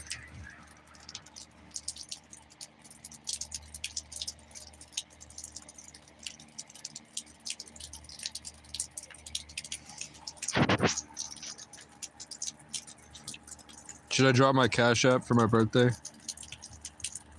I'm trying to get $2,000 for a vehicle. I want $1,200 for a computer that I can run Unreal Engine on, and then I can make everything that I want to make. All my studio stuff. I have 300 songs. I have 4 TV shows written. I have a life story I need to type out. I have so much. I have so many music videos, and I have all this stuff I'm talking about. I think way more about my art. I love my art. It's all I think I'm here to do, really. I think there's a lot of other things I can do, but I chose to go down the road of artistry, and I love the things that I've created, and it's beautiful. It makes me cry every time I play. I don't play my music often because it makes me cry, and then I literally step out of the life that I was living into probably heaven. Like, I love my songs a lot, and I haven't released any of them because I want to make them better. And that's why I want a computer. And then eventually I want a wildlife reservation, and I want properties across the country so that people like me, like us, have a way to go that lets us allow more time to have fun and enjoy life before it ends. So I wanted to get a lot of money very quickly so that I could do that for everybody. And then I would just probably get a passport, and then my life would be just like I'm doing now, but better. And right now I'm in a tent out in sub-zero. Now we're getting like hurricane weather. So it's warm right now, but yes, it was like 9 degrees yesterday, and now it's 40 degrees. And then in a couple days it will be back down to 15. And I figured out I'm happy about it because now I have another notch, another feather in my headdress of everything that I've been through. And I overcame, and now I have knowledge and wisdom to help others with. I know exactly what you need to be able to survive out in the winter for as long as you want. As long as there's not a bear. I don't know if I thought there was a bear. I had one bear fight this winter where it smelled like a bear, where it was like sniffing right at me. It was loud. It smacked the tent really loudly, so I thought it was like huge. I turned on my Mr. Buddy heater so I had fire, and I just opened the tent and charged out, expecting to throw fire in the bear's face and then take off running. And it was a raccoon. It was a big raccoon, but it was a raccoon. So I don't know if there was a grizzly bear what I would do. I don't have bear spray, but I know how to live out there and not freeze to death or starve, which is cool. I dropped my Cash App. for my birthday.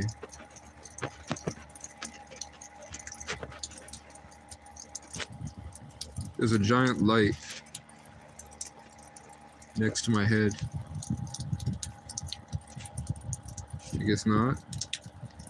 Bear or woman alone in the woods.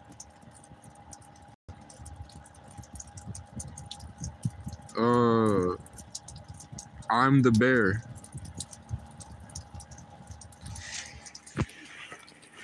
I'm not gonna lie to you. When that bear or man alone in the woods, I was the only person on the internet that I saw that was posting bear memes. I took a break, and then I got back on the internet because I had like 3,000 Instagram followers, so my story got like 2,000 views a day. So I was posting memes. I had like a meme account, and I was posting tons. I was the bear guy. Nobody else was posting bear memes. And then I took a break for a week. I came back, and then the entire internet was posting bear memes. And I moved into the woods and became a bear. So I was posting bear memes about myself and a college girl. I wandered out of the woods to take the bus, and my hair was messy. And a girl took a picture of me and said, "You're the bear." When people say choose the bear or the cringe guy, you're the bear. Which made me think that the universe was telling me that I'm the next Andrew Tate, positive male role model. But that could just be delusional thinking. But then people started commenting that on my live streams.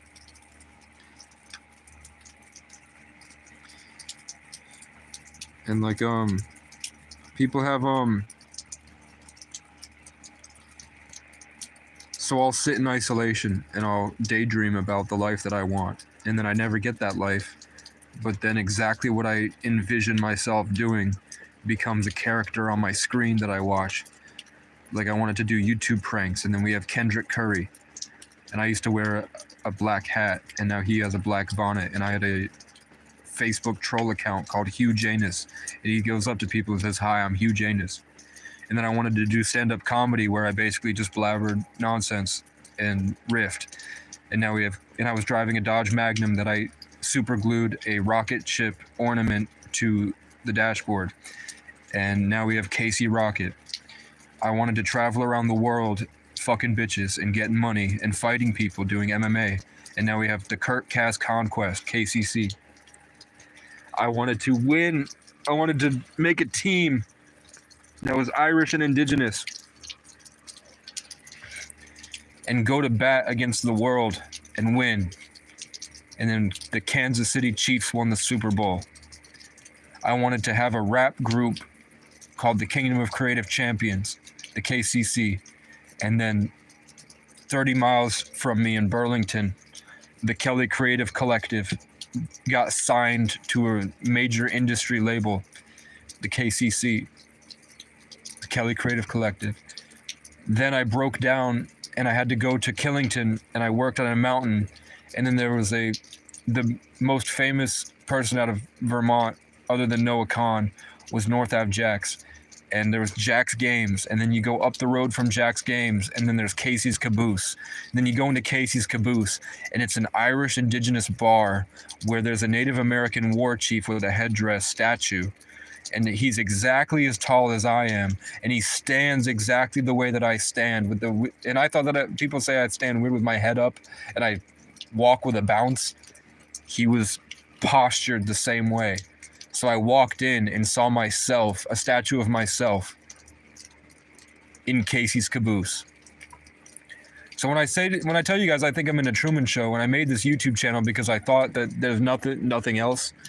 So I was like, this is the only way that I'm tired of meditating and then getting traumatized, where strangers come out and fuck with me as soon as I achieve a certain state of present to the moment. So I thought if I made this YouTube channel, maybe if there was other people like me, like Rick Grimes when he did the radio walkie at the end of the first episode of The Walking Dead, to find the other survivors.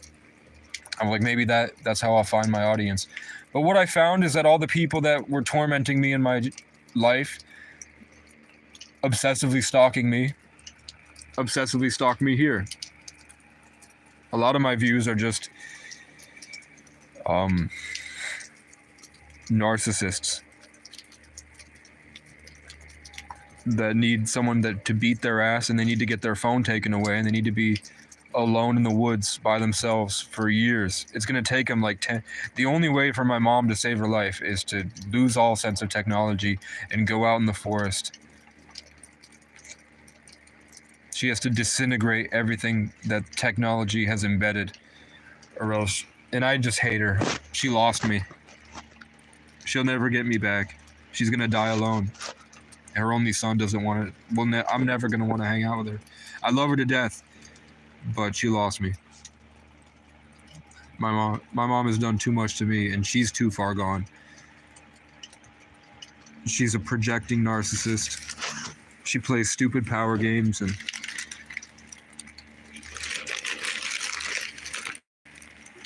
she refuses to acknowledge what she did to me. And I just don't care anymore. It's my birthday. I was hoping that at least somebody would say that what I said about my Tinder was funny and not crazy. But it's all right. I guess we'll find out.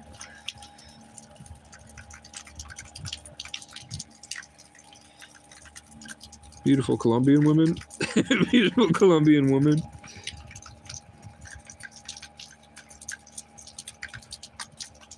Yeah, I don't know. Something told me I should not. So my mom has this subconscious need for control.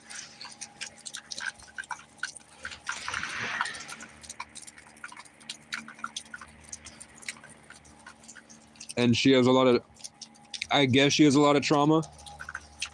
But you can't, even though she is a victim, suffering, there's an evil, controlling narcissist inside that I think it's a generational demon. I'm not gonna lie. I think it's an actual entity in my family's network.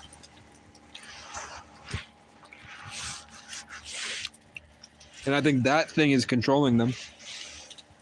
Because I see it talking through my family. And I know that when I'm in my life, even if I'm 1,000 miles away, when I get to a certain level of bliss and high positive vibrational light, where I'm making my life is going in a way better direction. And I'm seeing it, I'm feeling it, my songs are amazing. It's like I'm literally close to God. And I'm not manic or screaming at anybody. I'm not doing anything considered schizophrenic or crazy. I could be sitting alone out in the woods feeling this way. And then suddenly, everyone from my hometown has gone bonkers, and they're trying to slander my reputation. They're lying to the police. They're weaponizing the police to try to get me. They're just flat out lying about me. Starting up drama, talking shit. And I don't even speak to them. And I'm like, the only way that they're like reacting as if something is like hurting them. And the only way that they're going to feel better is if they can just kill the black sheep.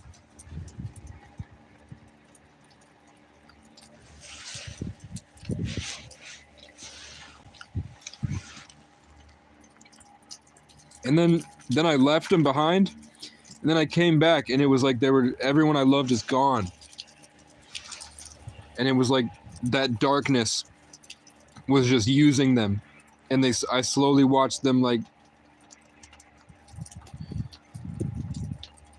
they're just not, even if I think they are, and I try, at the end I just get played, and it sucks. But I gave them the key. I literally gave them everything they need. It's not traditional society ways unless you think that the world is of the devil.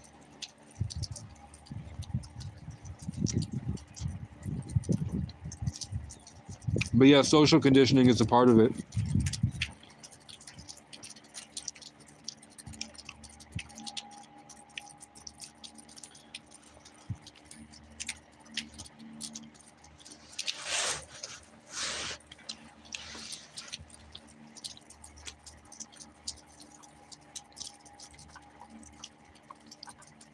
Do you guys know what archons are?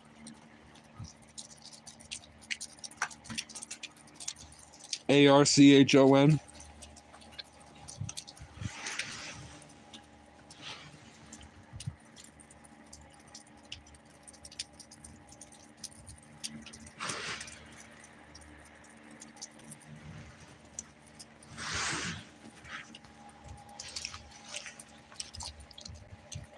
But yeah, my mom needs to have control, and if she doesn't, she freaks out and she will attack.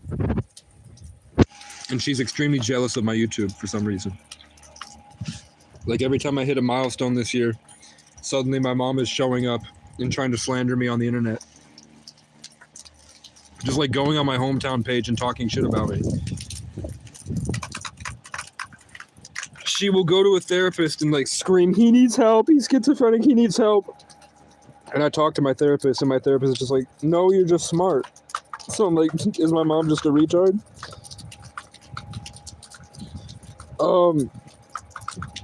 Yeah, I mean, I'll go on tangents.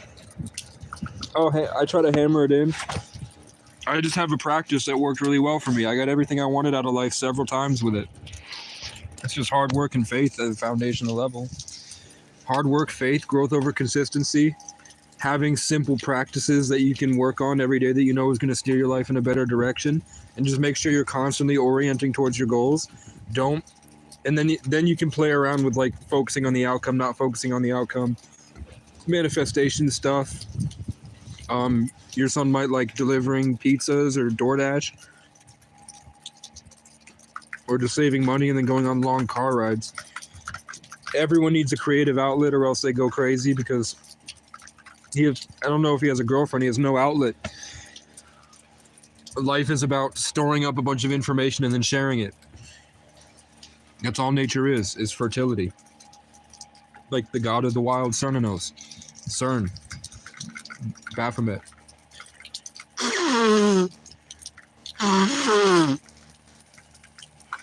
All this energy harvesting ritual stuff is just to produce better genetics, to fuel different chemicals as we're slowly upgrading the earth. And then eventually we're going to vibrate into the fifth dimension where time isn't real and love reigns supreme. When we escape from the devil, the 666, 60 seconds in a minute, 60 minutes in an hour, and 6-hour cycles.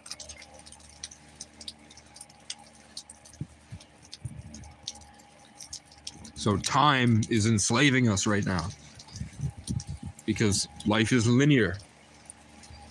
We're going on a journey. Like Pisces, we're swimming towards a better tomorrow.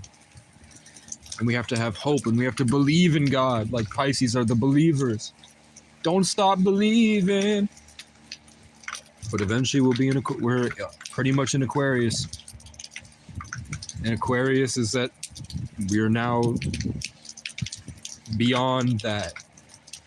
In the same way you can imagine and daydream and go back through all your memories. You'll be able to go everywhere because we'll be in the Akashic Records. We'll be in Ready Player One. But I just saw a blip in space-time, and then something beamed into the side of my head and said, we still have a long way to go before that. It's going to be more integrated. And then I saw the VR headset of the guy in the room in Ohio in Ready Player One, where to get into that world, he had to have his own little room. And he was still on Earth, but most of his day was in the metaverse. We still have time. I'm excited.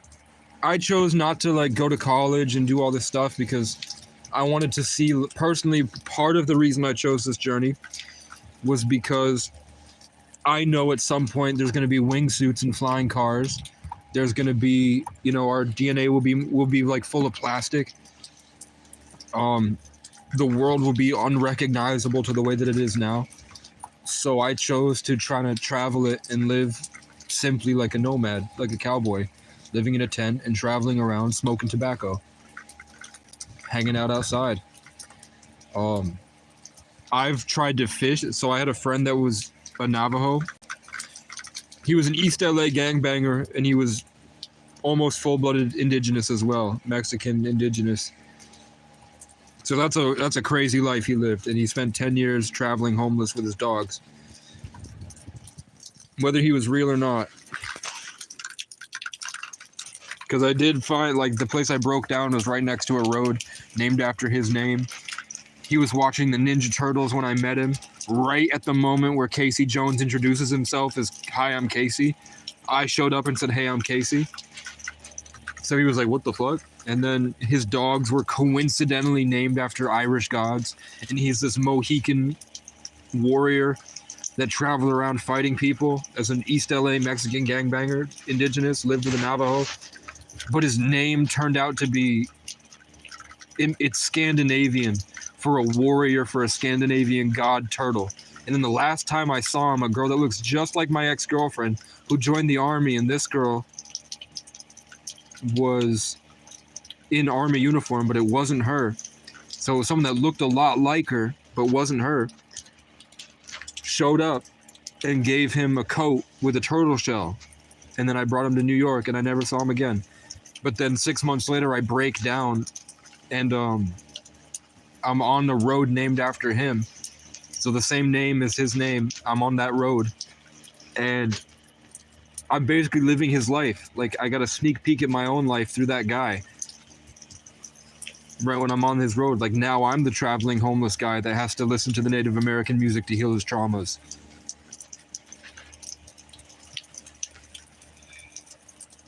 So shit like that happens. I forgot the point. Fuck, I forgot. But that's real. And he had dogs named after Irish gods. And his pancreas failed. And I had to take him to the hospital, and nobody would. I brought him to my hometown, and nobody would take him in. They called the sheriff's department to search him for guns because he had a bunch of tattoos.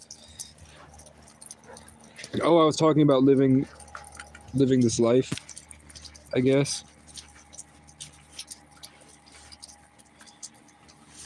Either way, I got to live as like a commander, 100 autistic people that were very wealthy, and we all got bitches together. I was trapped in institutions and had to break out. I was like wandering through the woods deep in Vermont with a group of homeschooled Irish kids. When I was 13, I went from being an outcast to being infamous and dating all the pretty women. I got to be sort of a role model for my childhood heroes because I was able to take what they were teaching and evolve it. So I learned from people that had 20 years of experience when I was 14.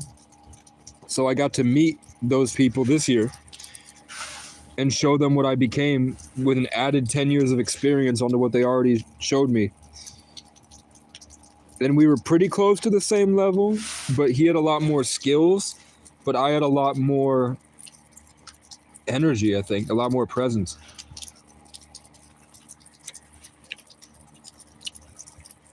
But he was able to see what I was and recognize me, which is really cool because people rarely do. But this guy threw the biggest parties in Hollywood. He threw the biggest Beverly Hills parties. And he told me basically, like, the only thing I can tell you is that I encourage you to get back into the Matrix. It seems like you've got everything that I could teach you, but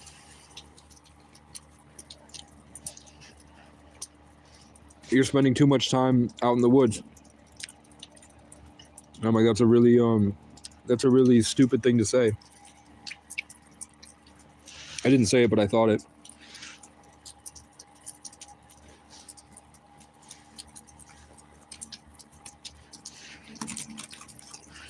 Because I got to that point by being in the Matrix and mastering the Matrix. And then I got out of it. But I guess what he meant to say was that he wants to see me apply myself. But he was tired. He had just done a ritual. to get money from clients by pandering an illusion to them that the answers are not actually all within.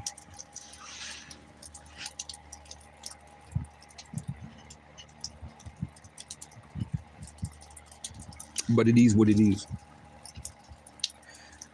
Every time I think about asking subs for money on the live stream, I have this big feeling that I shouldn't. So I don't. And I love to help people, but it's a shitty feeling. Like, we had last week we had like 4 or 5 people that froze to death. So I was panicking and I was trying to get a drill. There's a drill for $20 up the road, and then there's screws. There's a big dump that dumps a bunch of screws. So I thought, if I could just get one person to send me $20, I would start taking apart all these pallets.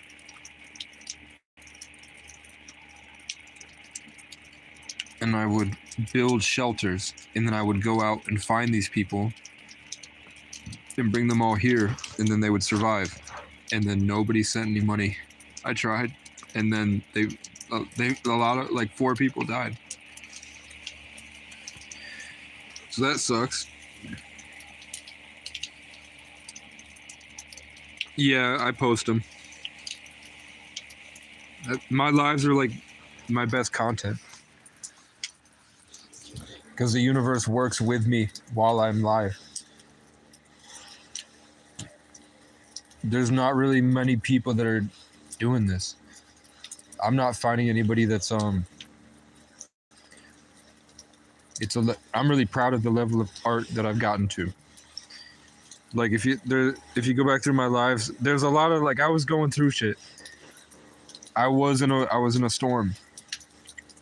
So you'll see in, like, my old live streams, I'm probably just going off over and over and over, kind of repeating myself. And if you don't like the way your son talks, it's probably pretty close to where I'm at. But, like, there's a live called Facing Off Against the Matrix to Save Neglected Cats.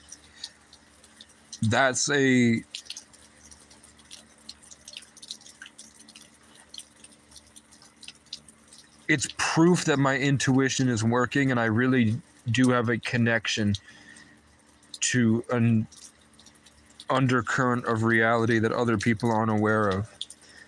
And I was able to call out exactly how the simulation was working before it happened.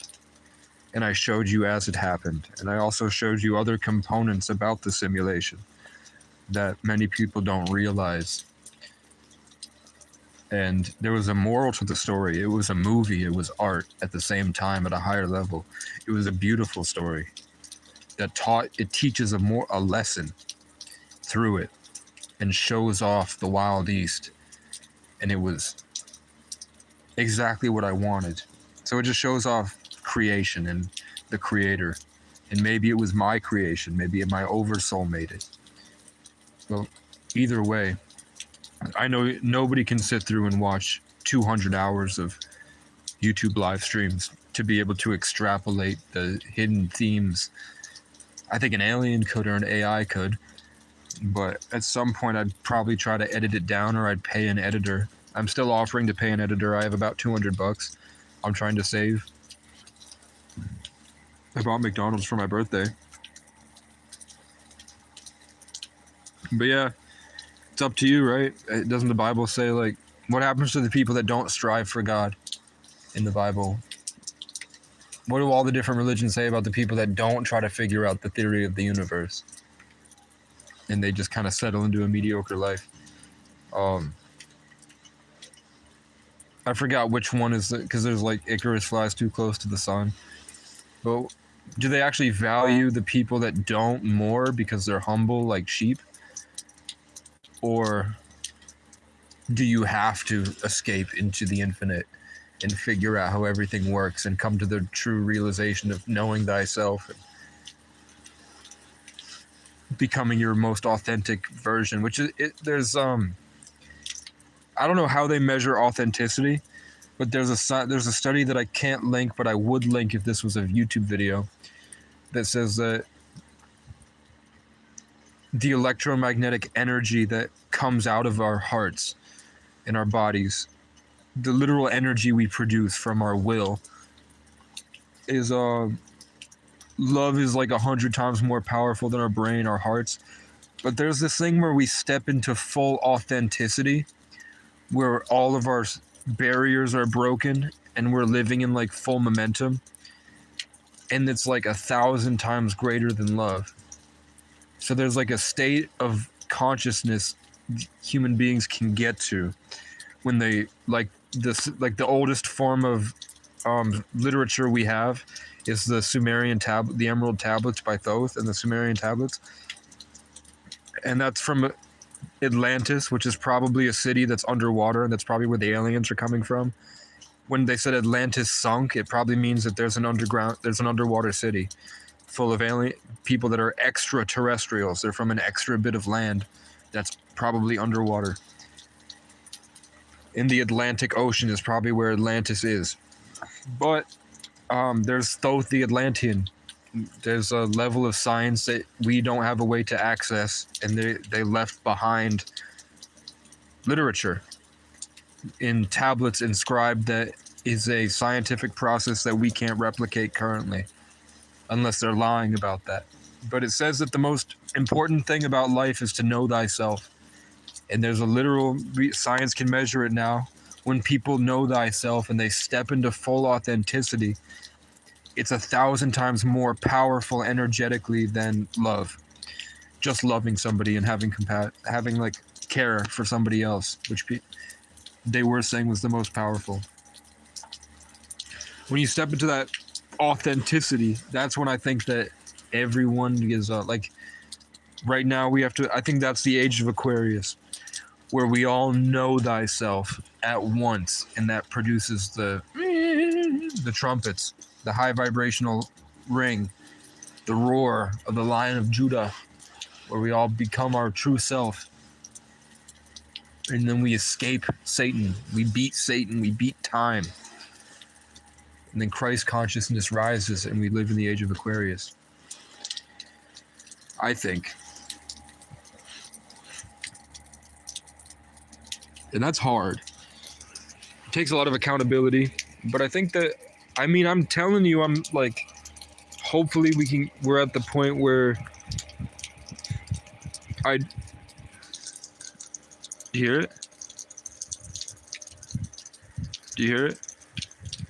It's loud, but I was trying to tell you guys that hopefully you can extrapolate that I'm not schizophrenic, and I'm really experiencing these things because I'm trying to tell you about how the crows have been targeting me.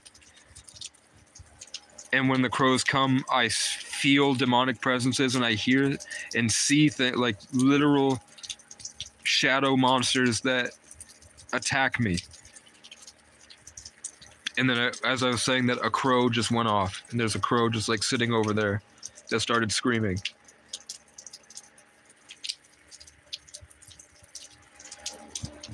And they come at me every day, but I'm afraid to kill them because I'm worried that that's a sin. I would just get up and start shooting all these crows every time they showed up. Because I've been doing it for 3 years now. I've tried really hard I feed them. They seem happy when I feed them. They seem confused, like no one's ever fed me. But at the same time, they do target me, and they won't stop. They will drive me insane, screaming at me for hours until I feel like I've basically been reduced back to the base level of my traumas. So all my individuation and all my spiritual wealth and all my emotions and all my cool stuff that I'm becoming, and all the songs that I have in my heart that I created out of nothing, that I want to carry with me into the future to create. When I feel like that's literally ripped painfully from me, and I feel it get torn out, and I feel myself get reduced and trapped in a lower consciousness, like they put the wool over my eyes, and then the police sirens start going off, and somebody walks down the street past me and goes, literally, and then the crows leave. I swear to God. That's a recurring sequence of events that happens over and over and over and over again. So much so that I had to make a YouTube channel just to put it out there so that maybe somebody else is out there going through the same thing. And I at least have enough evidence that an AI that would be willing to take the time to go through my videos would be able to recognize the pattern and that it is happening. The thing that comes to mind right away is when I was taking the YouTube shorts of me in McDonald's. If you just scroll through my shorts, eventually you'll get to when I was at McDonald's, and you'll see when the fat guys would come in and get possessed, and they had to attack me, and they would start going trying to get at me. Like when you see serial killers or YouTube celebrities or Billie Eilish, and they do the demonic lip lick where they stick their tongue out a little bit while they're talking, and their eyes widen a little bit. And then I have tons in the same McDonald's videos. I point out people that do that, and I think those are just those entities revealing themselves. Thoughts on 11/11? I mean, I had people that, when I run away, pedophiles pick me up. When I was younger, I would run away, and the only people that would help me were pedophiles. And those pedophiles didn't necessarily sleep with me. I didn't get raped by anybody, but it definitely, like, you're always on edge, and you're always scared, and you kind of are afraid to rock the boat because you're worried something's going to happen. The worst that happened to me, one guy whipped his dick out and started jerking off. One guy slapped my ass. That's the worst that I experienced. And then a cop pressed his dick against the side of my face once while I was cuffed. Right before my court hearing where a practicing Freemason tried to rip my energy out. And I had been pepper sprayed and nobody washed my eyes, and I was in jail for 3 days because my mom lied to the police. And then she held that over me for 2 years. That if I did anything wrong, she would lie again. And she would bait me by having my aunt text me and be like, your mom loves you. And then if I said anything, she would call. So I would get arrested and beaten and maybe raped in jail. She didn't care. Because she needed to feel like the victim. Because if I had any more attention that she wanted, if she felt like she lost the attention in her mind, and suddenly I had it, she would get jealous like somebody took her toy. So she'd go so far as to have me almost killed, just so that she could be the broken child archetype in her mind. What a fucking psycho. But basically, a lot of these times when I was learning spirituality, and I had like a guy that gave me like $4,000, and he slapped my ass once, so I realized, oh fuck, he's not just a guy that wants to help me, he's a creep. Fuck, he's a creep. I still taught him he had bad cancer, I still taught him how to save his life. To kind of help pay him back for all the money he gave me. He helped me get to college. I thought he was still a nice guy. I still don't know. I don't know why he slapped my ass. I don't like that. So I never went back. I haven't talked to him since. But he did give me $4,000 and taught me a lot about business. He's a CEO of a major company. So I don't know. Maybe I got out just in time. The point was, we would drive around Maine, and I was kind of out of it because I was still suffering from whatever happened with the sleep paralysis demon, and then the lithium, and then a lot of other shit that happened. Not necessarily a brain injury, but I call it a brain injury because that's what it felt like. Even though I did hit the pole 90 miles an hour and the airbag did not go off. But I seemed to be completely fine for a week until I had the lithium. The lithium really did it, and the sleep paralysis demon.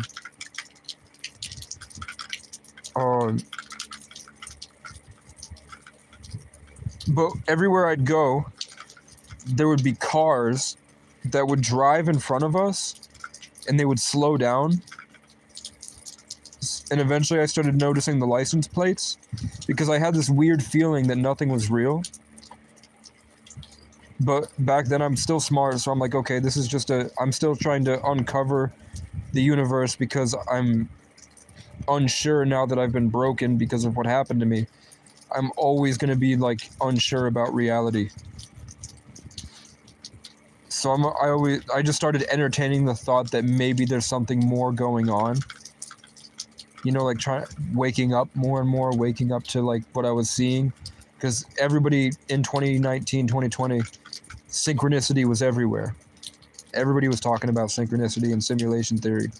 It was blowing up on the internet, at least in my algorithm. I wasn't looking for it, and it was being shown to me. And I was noticing like I was always waking up at 11:11 every day. For like weeks, I would wake up at exactly 11:11. So I'd be driving, and like random people, these license plates would pull up and slow down in front of the car, and it would be angel numbers. So I'd look at the angel numbers, and the angel numbers would correspond to like different messages. So then I applied that to how I was feeling, and then I would take in the message to apply it to my life. And then eventually I learned that the universe is kind of corresponding to my inside world, and we're having a dance between the inner and outer world, as within, so as without, as above, so below.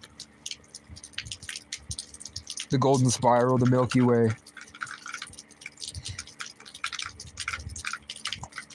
Rosa Parks' husband had a car. Rosa Parks' husband had a car. Harriet Tubman all day. Rosa Parks just sat down on the bus. Harriet Tubman ran through a war zone that wanted to kill her, if she was even real. We don't know. Most of that's a lie to cover up the fact that the indigenous people that are native to Georgia had dark skin. They made up a lot of history to erase the fact that many of these hundreds of different tribes of indigenous people native to North America are just as dark, or if not darker skin than Africans.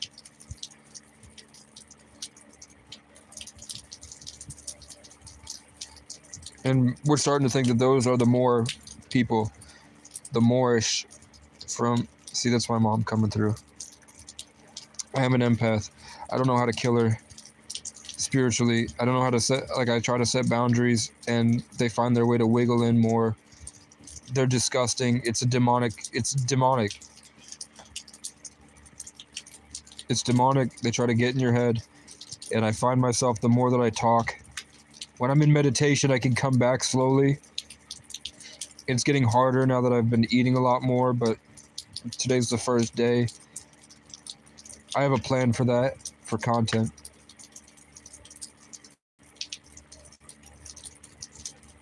I don't really even want to do YouTube necessarily, but now I'm helping people, so... YouTube was not the plan. YouTube was like a diary, like a captain's log as I went through life. But now I'm pretty close to having more subscribers than friends on Facebook. But they don't like my posts. They don't comment. They don't donate. So what? I don't know what the fuck to think of that. Because of that, I have no idea who's actually watching. It could all be haters from my hometown, and I'd have no idea. But if I look at everything and put it all together, they're all probably people preying on my downfall and trying to get in to siphon emotional and spiritual energetic bandwidth. That's what everybody else is saying.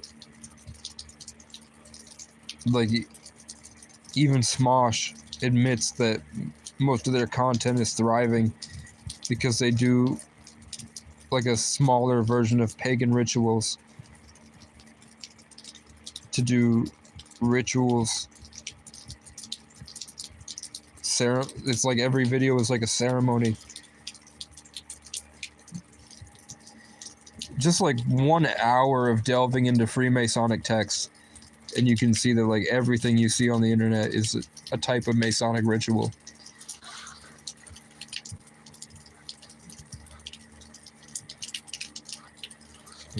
but because I know that I deviate from it.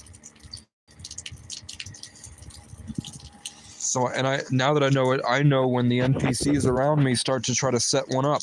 Like there's a crow that just is controlling the frequency in my subconscious mind over there in the trees. It woke up and flew from the other side of this lake over here right when I was trying to tell you guys about how the crows channel demonic entities through them. And then one of them flew over and is just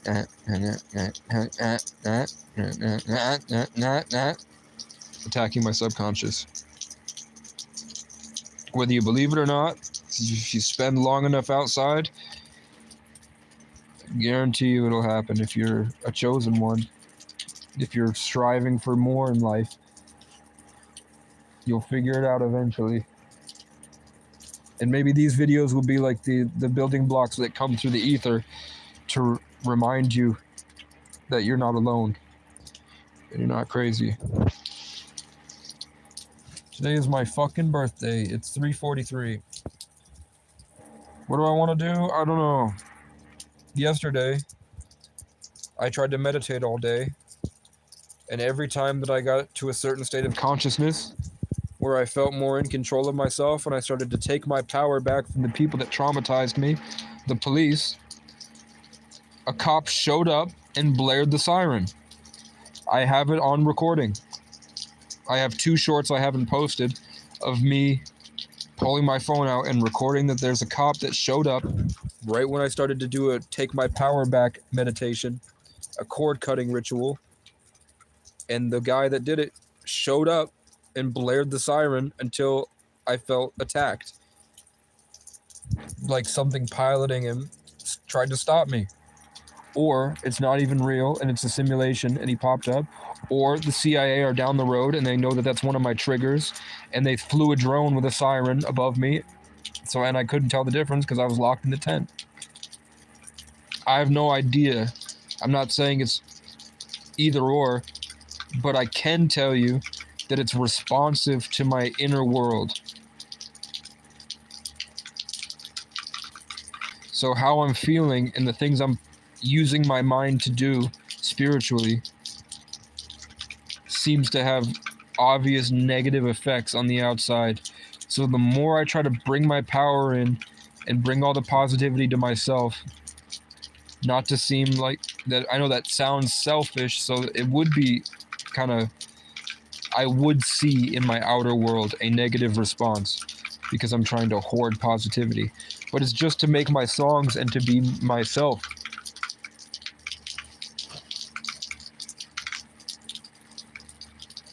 Like, I don't see why crows and cops, creeps, cunts, crackheads would be attacking me if it wasn't a positive thing. If what I was doing wasn't the right thing to do.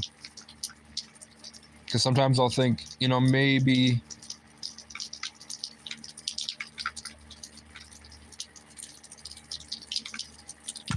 right? I had a dream last week. I was in the back of a party and I dimmed the lights and I was sitting on this big couch and just telling stories to a bunch of people. And everyone was listening. And then my ex came in and stood in the corner and listened to me talk. And then she lunged in my face and went, "I don't care." And then just stood there staring at me like she had just kind of like played a power game with me, like gotten one over on me. And she's in the army, so I assume that she's kind of brainwashed now by the same stuff the police are on. So I thought it was really funny. In the dream, I was confused because I still kind of... It's lonely out here, so I yearn for the women that I messed up with. Because back then, I would get flooded. I think I already made a video on it, but I'd have these amazing girlfriends that I really liked. They were really interested in me. They loved me. They were I knew they were loyal. We were in high school. But then my mind, it felt like, the best way to describe it now is it felt like the floodgates of heaven opened and I was overwhelmed with screaming choirs of intentions telling me to go and sleep with this other girl. So I would, and I'd go on the hunt, and I'd woo her and take her on a date and then sleep with her, and then never, as soon as I did it, I was like, I don't ever want to see her again. And I'd always want to go right back to my girlfriend until it happened again with a different girl. And now I'm like, okay, maybe that was the universe telling me you're going to descend into madness and be extremely traumatized, and all the girls you love are going to move on, and you'll never have that high school love again. So we wanted you to have more of it, because you're not going to be at bars partying. You're not going to like it. You're going to go down a compassionate road of spirituality and stardom, where you'll never find that love again, because maybe I'll get a lot of money, just like my dad's friend Peter that shot himself because he couldn't find love in his old age, and he gave my dad everything. He was a millionaire. Maybe that's where I'll end up, where I'll never find a lover who really truly loves me, because there will be too much that I have spiritually and physically. I'll be too blessed to have someone that can truly appreciate me, like when life was simple before artificial intelligence. So maybe that was the universe being like, I know what you do, what it's wrong, you're going to break the girl's heart, but in the end of the day, she'll learn a lesson from it, and you'll be able to at least have more under your belt to look back on for the rest of your life. And the girls, all those girls have hit me up and said, you know, you really did raise the bar. I'm sorry for what happened to you, because everyone knows I got in a car accident and lost my mind. People just said, you know, I love you. Like, a lot of girls came forward that I only spent like a couple days with and said, like, I love you. You're an amazing person. And I'm glad that I got to meet you and spend time with you. And then they went off to college, and now they have degrees. So, like, of course, I hate that I always think about this ex, because I was her first time. And my first time was a horrible person. She was really hot, but she was abusive and controlling, and I had just gotten out of an institution where I had to like be locked in a room all day and play pretend all day. I had to put on a character, or else they would knock points. If I caused one tiny bad emotion, they were extremely strict, and they would take away my ability to see my family and my ability to watch TV and eat junk food. So I would essentially be alone up in a room being like, damn, I should have just played pretend. Put on a better show for them. Continuously pumped out the good emotions for them to eat, to feel good. So I going from that, and I grew up alone on a mountain, to being in high school with people. I still got girlfriends because I studied pickup artistry, and I took it to the limit. I still had a six-pack and worked out. I still was doing great in school. But I had no idea how to be present and really enjoy what I had when I had it. I wish I could go back and be who I am now with the 17-year-old, but that's Drake. That's Diddy Drake stuff. It is what it is.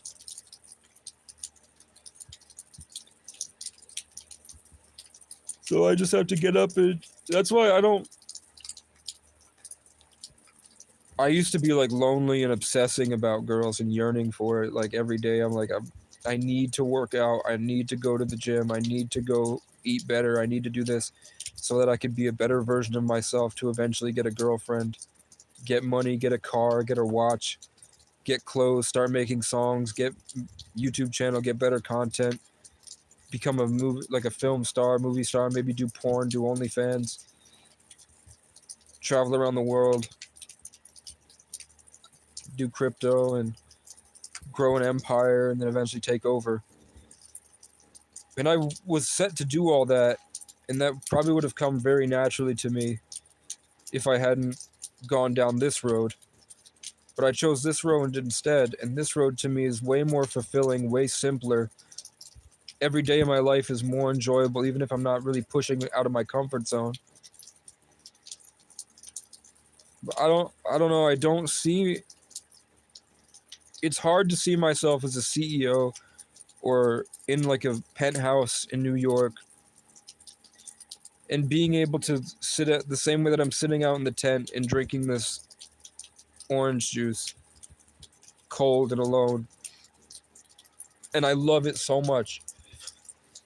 And then I've gotten to see all the different types of people that are similar to me, but went down a separate road and didn't go through what I've been through. And I haven't found anybody's life that I find to be more fulfilling than my own. I find a lot of people that are seemingly a lot like my life, and those people have themes, like a guy named Cat, I met in the year of the cat, and he's a Leo, born on the 5th, which is a traveling sign, the 5 of the travelers. And he traveled the entire world his whole life until he became a homeless drug addict in Burlington. Because the loneliness got him in the end. In the end, all he had was drugs. So he did mushrooms and hung out with the animals. But he was the first person that introduced me to tarot. And now look at where we are with tarot. And then the person that was next to him when he choked me out, his name was Brian. And then one time I went to West Virginia and my name's Casey Francis O'Brien. I got kidnapped by a guy named Frank, and he brought me to a top of a giant hill and introduced me to 2 Brians and their families. One Brian on one side that was magically there, then another Brian on the other side that was magically there. And Brian means hill. And Brian lives on a hill in Mount Hope, at the top of this big hill overlooking an entire town called Mount Hope. And in some weeks I met 4 people with the same name. So like, I'm looking for a job. A guy named Todd gives me a phone to call a guy named Todd that works as a manager of a gas station. And then I need a ride to get there. And then a guy named Todd picks me up and brings me there. Or Heather sends me money to get to economic services to ask Heather to get to the motel program. And then Heather, who's a manager at the hotel, lets me into the room. And then after the hotel doesn't work out, I'm living in a laundromat. I go try to see a girl named Jessie. I don't like where she's at, and she has a boyfriend and is doing coke. I don't like that. Then I go to the McDonald's next door after I hang up with her. And then I meet a girl named Jessie, who's a manager. I didn't like the other girl because she was thin from the coke. This girl was thick. Dated her for a couple weeks. Everything was great until one day she broke and said that she's now a demon. And she was giving me my energy to a demon the whole time. I felt drained, lifeless, and in pain like I always do when I get played like that. Like the crows do. So then I move and go back. I leave her and go further into the city. And now I'm staying at a dollar store and I'm talking to my cousin Jesse about animation and how to live confidently with autism and not see it as a disability but a different ability. And he's struggling with masculinity and sexual orientation because he grew up in isolation like I did, but he didn't go down the road I did with pursuing it. So he's confused. And there's a trans giant ogre man-woman named Jessie in the dollar store next to me that I'm working with. And then I'm talking to him or her, they, about the same thing I'm talking to Jessie about on the internet. And now exactly a year after that, Jessie works at a dollar store. And when I was dating a girl named Chloe, Jesse had his first experience with a girl named Chloe.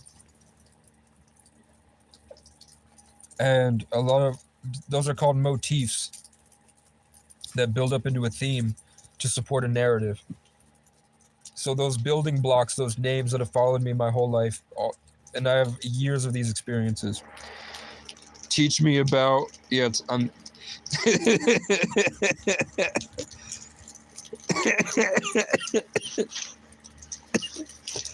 yeah, it's my birthday. I'm 25, man.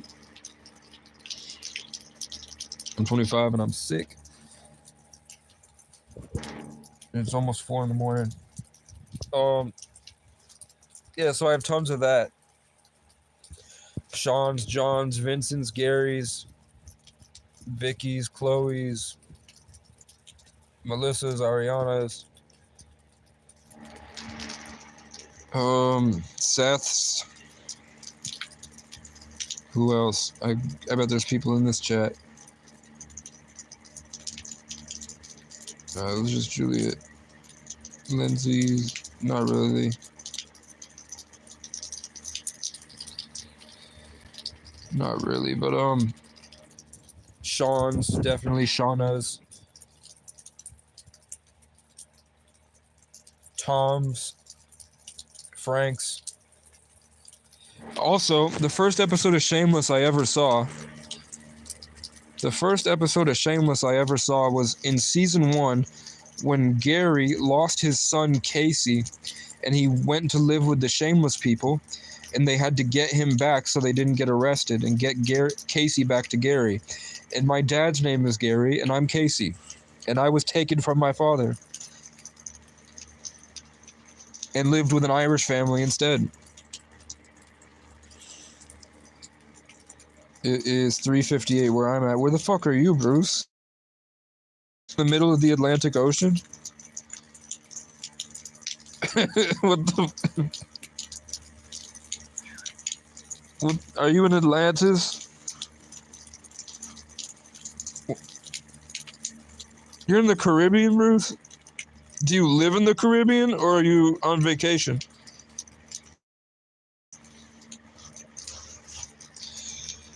That's probably an astral projecting squid that attacked you.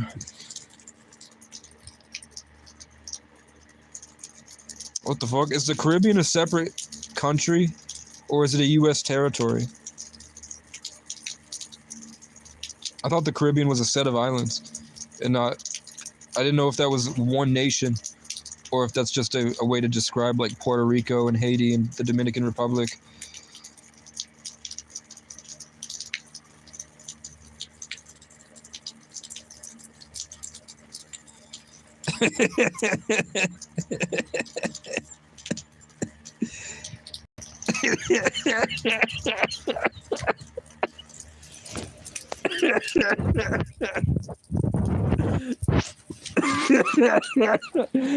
They're all in a camp. They're all in a camp with a fire, and they're just sitting around the fire being like, I fucking shouldn't have said that shit. I fucking shouldn't have said it.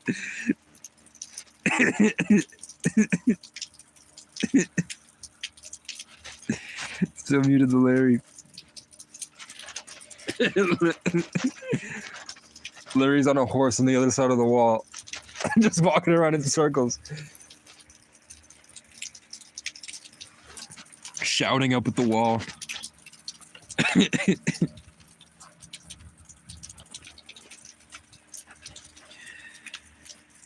Bruce Lee lives in Trinidad and Tobago. I mean, eventually, if I get a passport, Bruce, do they have ordinances that say if I were to ride a horse through Trinidad and Tobago, would people kill me? Would I be thrown in jail if I rode a horse around? Because in Vermont, I will be thrown in jail if I ride a horse.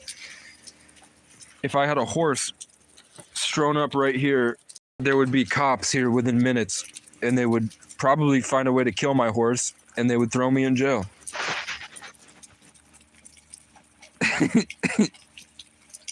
Nope, as in I can have a horse, can't have a horse.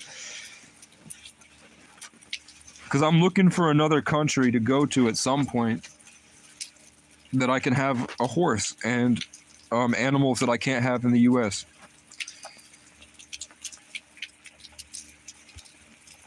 Yes, you can have a horse. And they speak English, which is cool, and they're ruled up by a queen.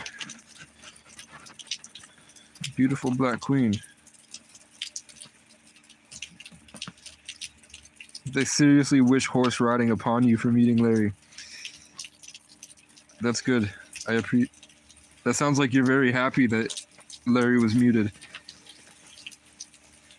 to wish horse riding upon me. Good tidings, good sir. I hope you get all you want from life now that you've muted Larry. We hated him. We couldn't stand him.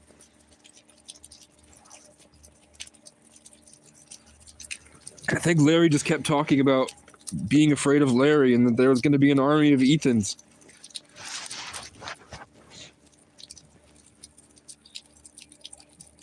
Oh. wait.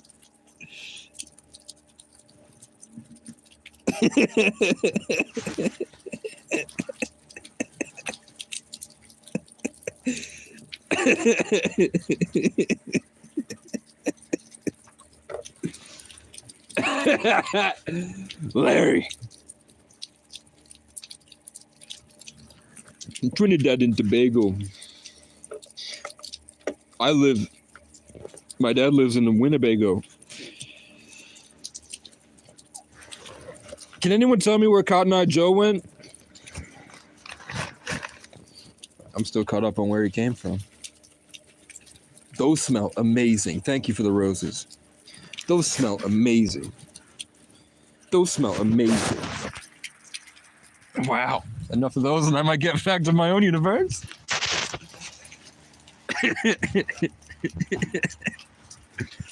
God, Pinky Doll's hot, bro. Couldn't you see me football tackling Kai Cenat on a stream where I pop into his house and he goes, "Who are you?" And I go, "I'm the king of the north." And I'm tired of your Diddy clone. You're a Diddy clone. You came out of Diddy's balls and they owned you. Jesus. Why is it my real name? I don't know why. How the fuck are you and Larry in a Discord group together?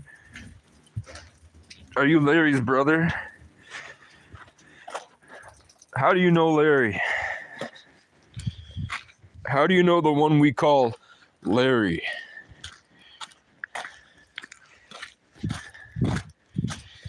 I'm sentient today.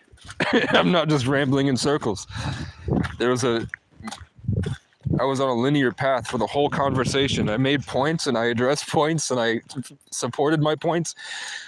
I didn't just talk shit about police, which means I'm making progress. I watch over the wall. You're also a fan of Larry.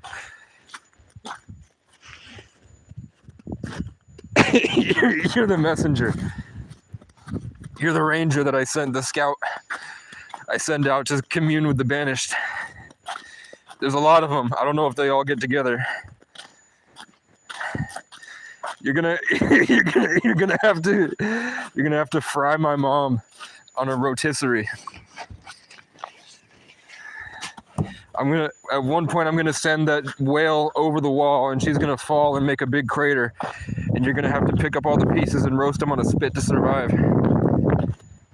Cause it's getting cold out here.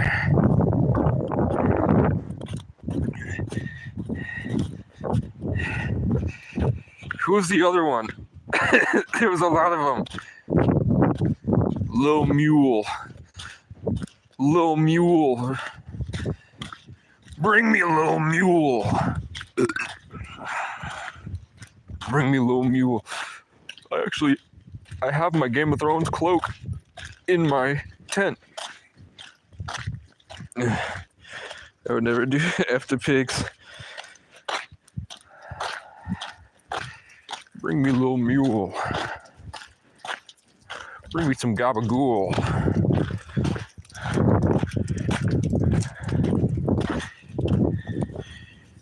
I'm cold as fuck. I am gonna sleep.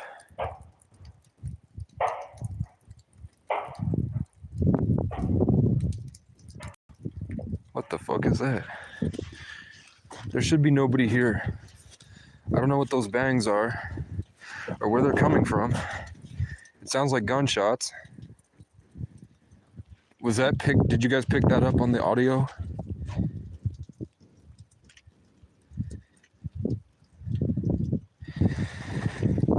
There's nobody over there. There shouldn't be anything over there. That sounded like Bigfoot. Should we go investigate? I'm feeling lucky.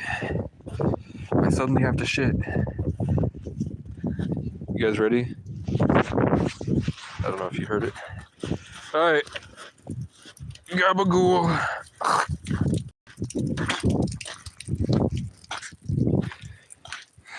It was a skinwalker. I don't know, man. It sounded like gunshots. That wasn't just something falling over. There's no wind. It sounded like something hitting something, but it also sounded like something going through something. In more ways than one. But I'm cold as shit. When I looked over there, I got a bunch of cold chills very quickly. Now I'm cold. I wasn't cold at all.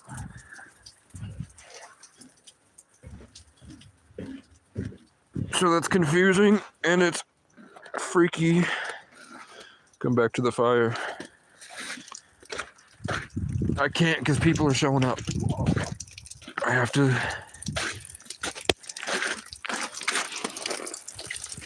I have to go to my tent so that I can come back tomorrow. I don't necessarily want to stay here. I was waiting for something to happen. I was assured that I would get some type of phone call or some big blessing for my birthday by somebody, or something was going to happen tonight. But we still have all day. Like I had a dream that I was going to get blessed, and then I woke up and had a tarot reading that said I was going to get something huge coming today or the next couple days. And then the crows show up, and I swear to God, in my third eye, I saw a Harry Potter Dementor descend on me, and I felt a lot of pain. So I didn't like that. And then the crows started screaming and going crazy. They get weird. Like their behavior out in the forest is robotic, to say the least. Like they don't act like animals. And the sound they make is weird. It's like they start relaying, like they become nodes, and like they use echoes. I don't know how to describe it. It just seemed robotic to me. It seemed like they started transferring energy to each other in front of me from across the trees, where they're like, syncing up their tune and throwing it back and forth, like playing two notes on the piano like Furley's. Da, da, da, da, da, da, da, da. I didn't like it. It felt like they were using me for something. And then as soon as I felt all this pain and I felt like I lost myself again, they left.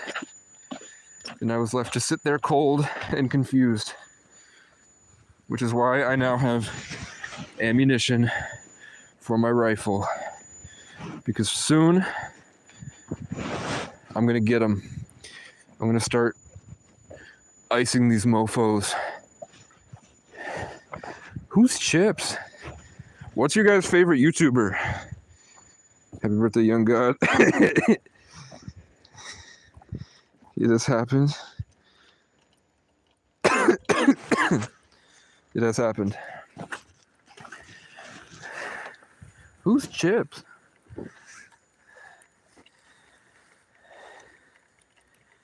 Let me tell you guys, I swear to God, I dated one of the bad bitches in my hometown, and I swear to God, guys, she loved watching Yogg's Cast Sips when I showed her. For a lot of COVID, she would come home from work, and we would watch Yogg's Cast Sips and eat ice cream, and she liked it. Anything is possible. Who's Chips? Yogg's Cast Sips, I think, is one of the best on the platform. He's my inspiration. I don't really get inspired by anybody else. Sometimes like Smosh. For a while I liked um, the Walmart prankers. But I think I just wanted friends. I think I can do what they're doing better. That's when I would bring people out of that's when I would open the wall and bring you back. Is when I'll need people to ride into Walmart with me, armed with First Amendment audit training. I'll need you all to know your rights and know how to talk to these police that get like this. So that when they come, no diddy, we can get them to violate our rights, or at least not really get them, because that would be entrapment, but just exercise our rights.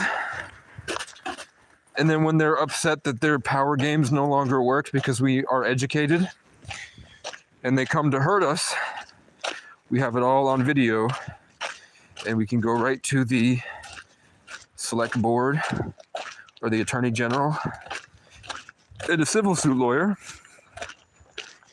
And then all we'd have to do is just go to every single town across the country, piss them off, get our money, do it in, we don't even have to publicize it. Isn't that crazy? We don't have to get famous and blow up so then everyone knows about us. We could just do it quietly. And then all of a sudden in 2025, in September, we'll have $60 million from putting the bad guys who are pretending to be the good guys away. How's that for ice road truckers? What the fuck is that? Who's Chips? What the fuck is that? I think this is my toilet paper that got flattened by a steamroller. Now it looks like a bungus. Who's Chips? Fort Lauderdale? Is anyone here in Fort Lauderdale? Why is Fort Lauderdale coming to me? Oh, I have a friend in Fort Lauderdale that is a good YouTube editor. He'd be a good, I don't know, he's kind of, maybe he's watching. I think he has a motorcycle. Who's Chips? Who's Chips? What the fuck should I do? It's my birthday, man. I still have like $130 in food stamps. What?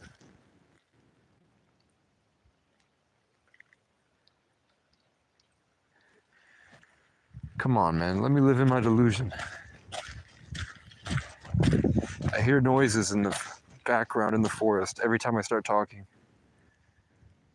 It's not my echo either. Is it? No, it's not.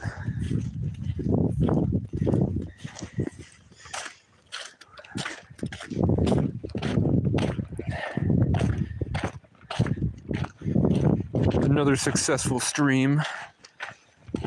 I got 5 likes. I did not get a moderator. We have not heard from, was it Black Rose?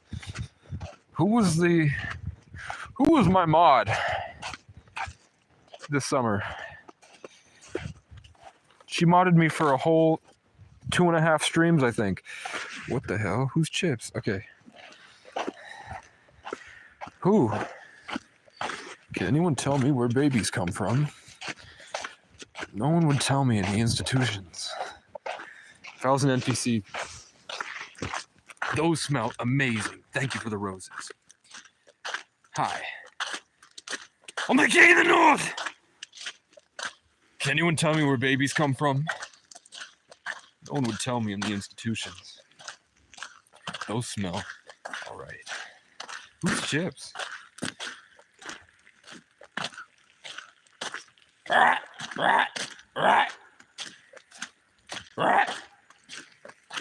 Who's Chips?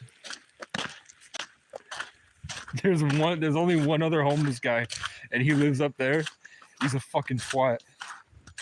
I love because he did me wrong first. He was a piece of shit to me first. So I think it's karma that he does like all night. Who's Chips? Who's Chips? He's probably over there like a real schizophrenic. Like who's Chips? Those smell amazing. Thank you for the roses.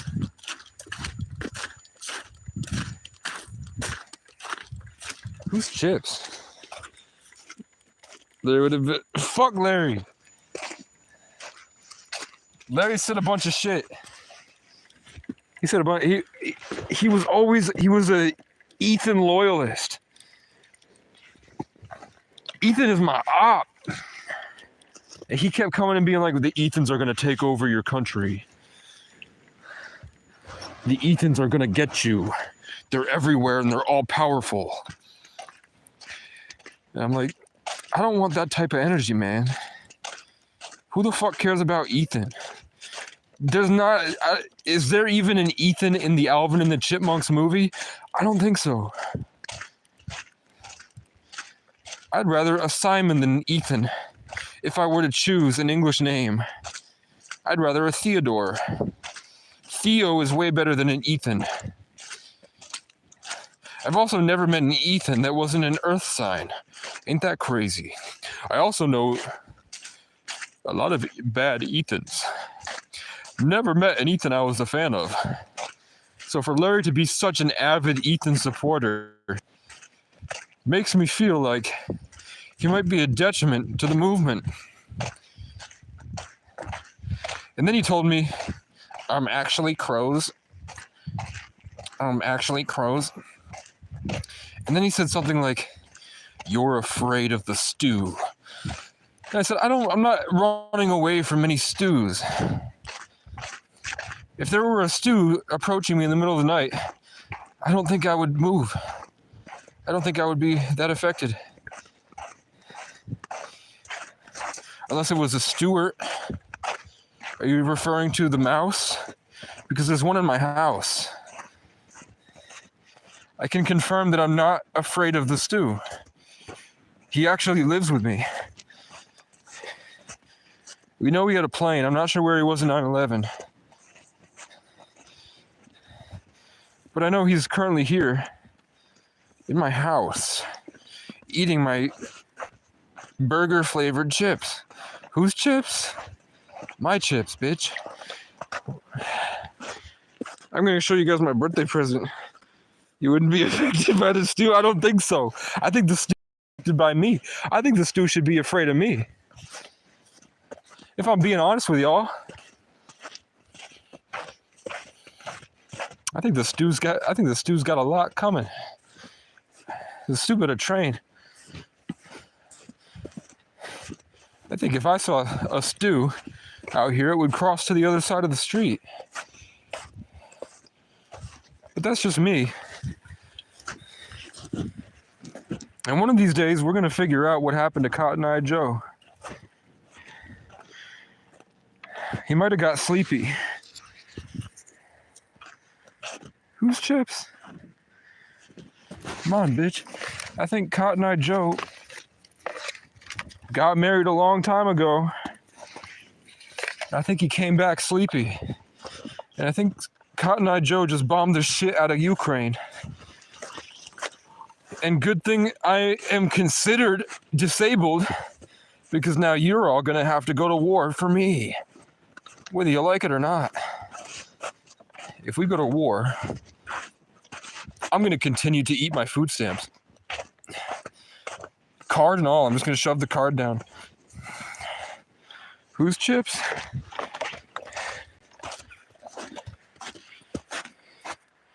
One of these days gonna get you in the stew.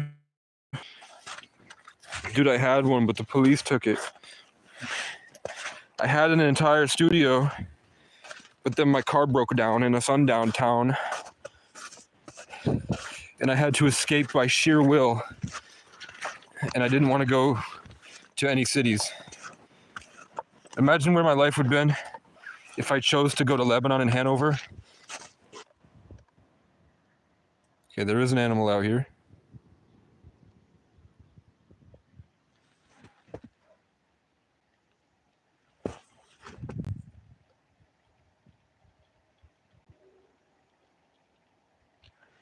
There is movement. There's things I'm not seeing. There is a light on the tent.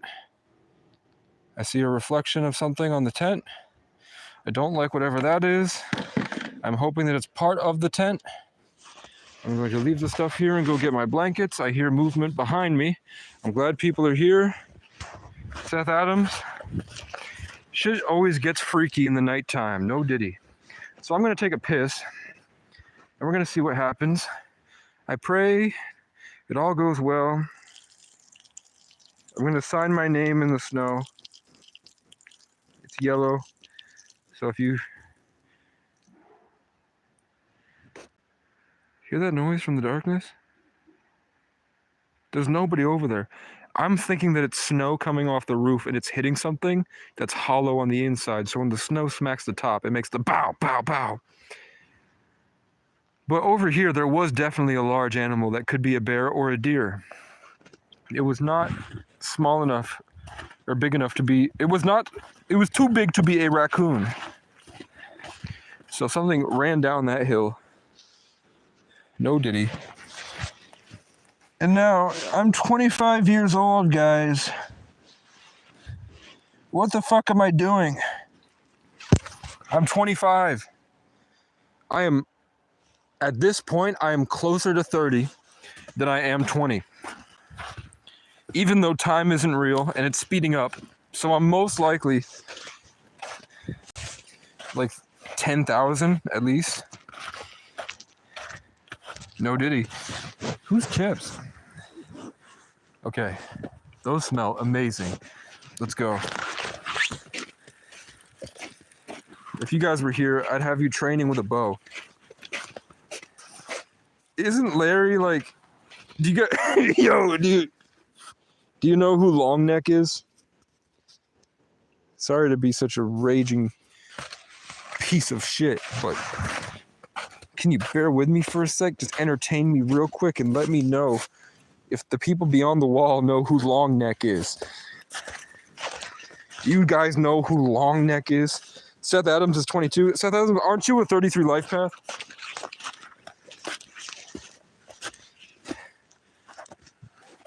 Are we all a bunch of lonely losers? I don't think so. I think we have a lot of value. Who's Chips? At least I have a bike, bitch.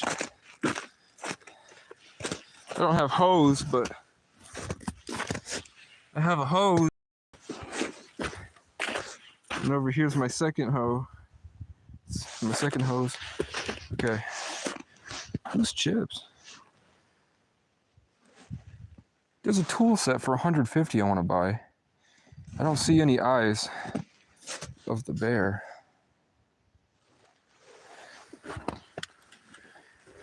Can anyone tell me who's Chips? Yes, Long Neck. Is there a Casey and Alvin and the Chipmunks? See, Casey watched Alvin and the Chipmunks. When you got done watching Alvin and the Chipmunks, what did you put it inside? You put it in a Casey to keep it safe. And then you put all those Caseys in a book Casey.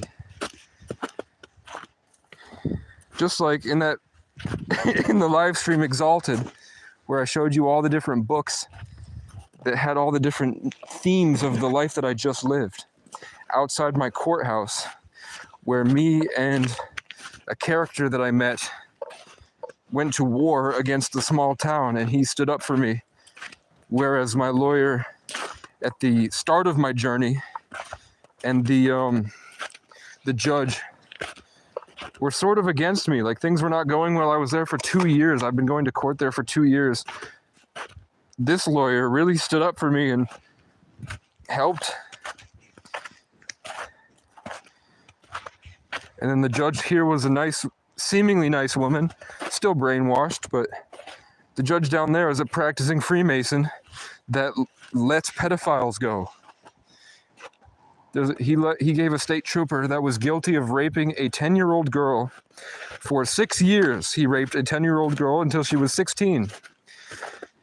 And then he went on to work still as a state trooper for 13 years. And then when the girl was 27, she finally came out and said, he raped me for 6 years. And the guy even said, I raped her for 6 years. And the judge was like, I think it would be a fair compromise if we gave him 30 days in jail. So he spent 30 days in jail. That judge has been making me come back to the courtroom for 2 years because my neighbor came out of the house after calling the police and filing a fake complaint. He came out because he won. He violated my lease by having the police show up, so I got evicted. So he did a kind of walk of pride as I was packing all my shit out, because he never leaves the house because he's in public housing and he's schizophrenic. But he won against the enemy that he created in his mind. So I just was going into my apartment. He was going that way. He puffed his chest out like I'm the king. I moved my shoulder forward. I stood still in the center of the hallway so he would have to move. He didn't move and he bumped into me. He said, "Fuck you." And then he walked in and called the police, and I got a simple assault charge. Then when I left, I took a piece of cardboard off his door and I ripped it up. It was like a little cardboard mudra for protection, which is worth, I've Googled it, it's worth less than 5 cents. The judge has been making me go back for 2 years for that. But he left all these pedophiles go with less than a month in jail. So I don't know who the fuck I have to call to dethrone that piece of shit. But it needs to happen. Whose chips? Mine today, bitch. Oh, so I told you guys I looked for a mattress for 2 hours. I wanted a free mattress on Marketplace. I asked God for a free mattress. And then look what was just next to my tent casually. Outside over there. Not next to my tent, but out in the dumpster that I check. What I need to rest. Whose chip? Whose chip? See, guys, I'm not schizophrenic. I'm just different. Can we move on? Look at all this straight gas I got on deck. I got the tent on deck right here, baby. Should we kill a crow today? I'm getting tired of them. Now, can you guys see what the fuck is that in the tree right there? That's not a squirrel's nest. The tree just decided to have a giant lump. What the fuck made the tree lump like that? And then it just kept going. The tree lumped and then kept going. Why? See, these are the real questions nobody asks. Big Pharma's afraid to tell you the truth about why this tree lumps. And I don't know how long I have left to live once I know the truth. I think if I told you why that tree lumped, I wouldn't be here very long.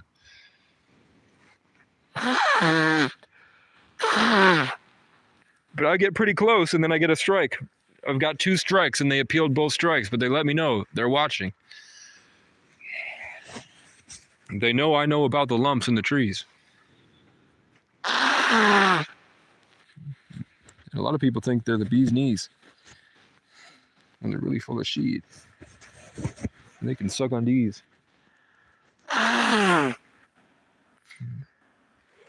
The baby. There's a Casey.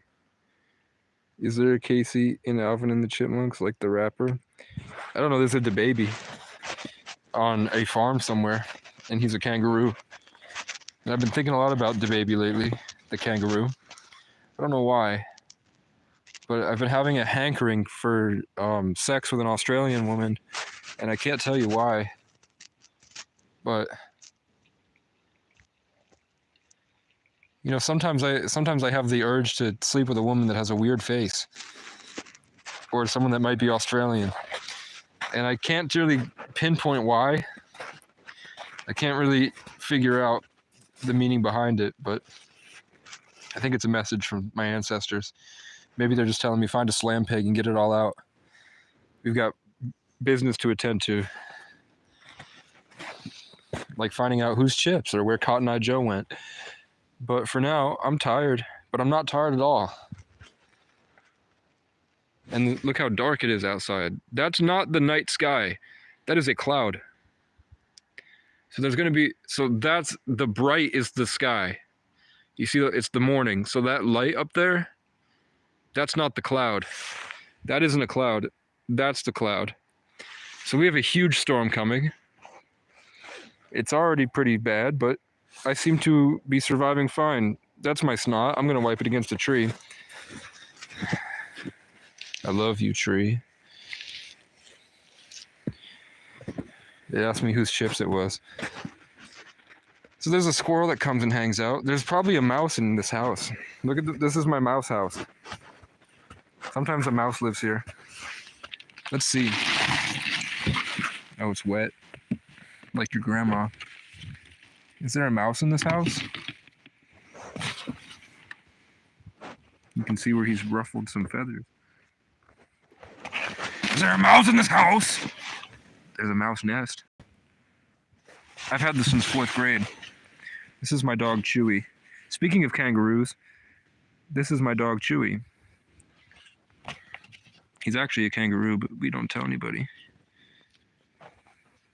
And I've had him since 4th grade.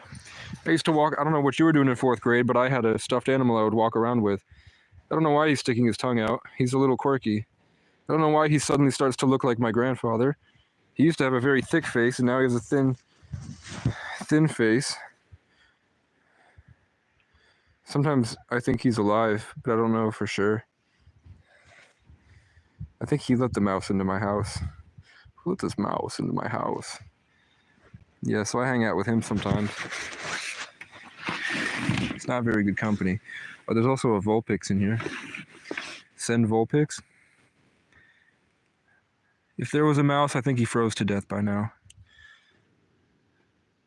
When do mice have babies? In the spring? What the fuck do they do in the winter? All mice can do is eat shit and have babies. I don't really know. And just destroy things that I hold dear. Fucking bitch. Who let this mouse into my blouse? Who let this mouse around my grouse? This mouse around my grouse. You guys don't. I don't think you guys are old enough to even know what a grouse is. My blankets, yeah. I don't want to go to sleep, man. Sleep is for bitches, and I ain't no bitch. Did you see it? Did you see what I saw? Did you guys see it? Ah! How the fuck did you get into my house? Ah! Get out! He's fucking taunting me. I was gonna jump in that bitch. How did this mouse get into my house? I called it.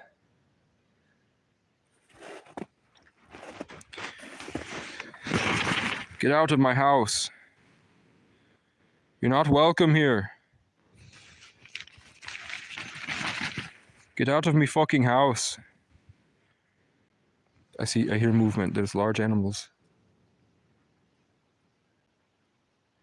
They want me out of their house. As above, so below. As within, such a mouse. If you don't stop, you're not getting any cookies.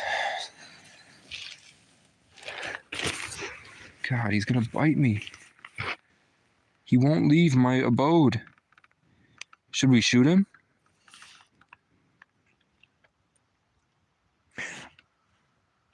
Why is it my real name? I don't know if I can. There's a mouse in my house. He's around my grouse. He's trying to get into my blouse, and he hasn't even taken me to dinner first. He's just eating my food. So I don't know what the fuck to make of this. I'm trying to sleep. Nightmare, nightmare, nightmare! What did he eat? There's nothing for him to eat. He'd have to chew through a lot of garbage to get to my food. I know you're in my house, mouse. You can't fucking hide from me, bitch. I'm gonna have to evict this mouse from my house. On my 25th birthday. I'm 25, mouse. And your time is up. Your world is over, mouse. Get a job. Get a fucking job, you freeloading mouse. Get out of my house. I worked hard to build it. My grandfather built this mouse house. For me, a bear that isn't gay. Not like you. Listen, I'm coming in whether you like it or not, mouse. Because I'm born in the year of the cat.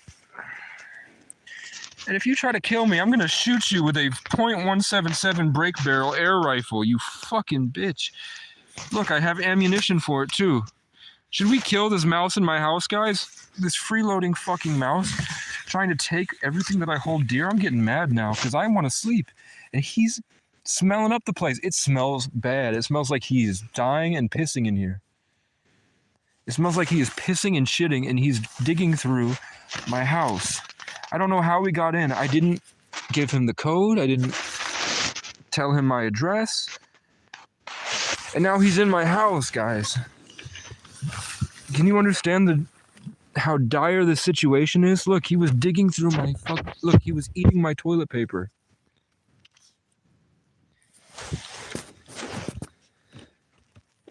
Why would I find a mouse that dug through where I used to wipe my ass? He inconvenienced me on my mission through life. And now I have to hunt him down and evict him from my property. I might as well lie to the police to have him hurt at this point. It's the right thing to do. Because it'll force him to get a job, right? It won't traumatize him. You think he's been drinking my G Fuel? How do you think he got in? Oh, maybe he got out the way he got in. If you bite me, I'm gonna stomp you to death.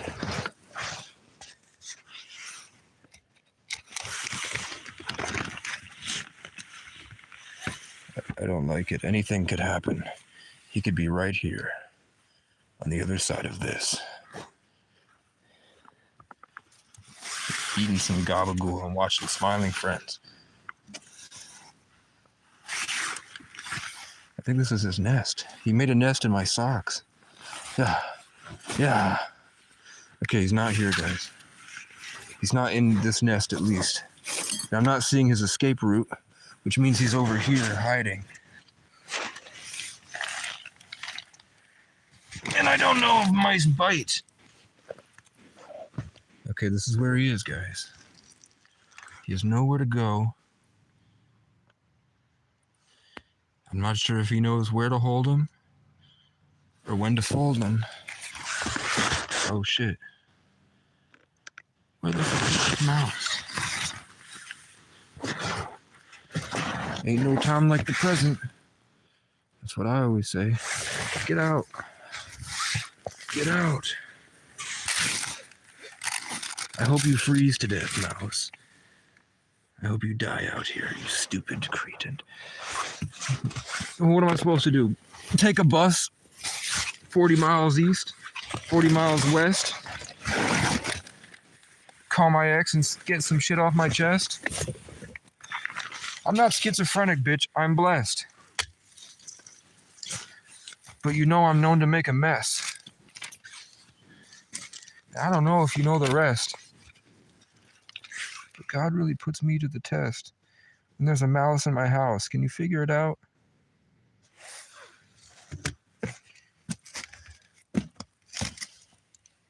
Tell me what this world is all about. I'm trying to buy a farm and grow some sprouts.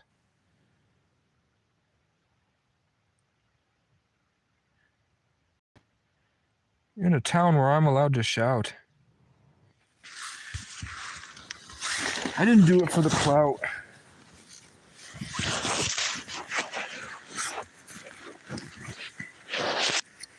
I didn't try to climb any spouts. I had to survive a lot of bouts. I'm fucking proud to say that I'm not afraid of this mouse in my house. There ain't no other way around it. Somehow this mouse has to leave my house.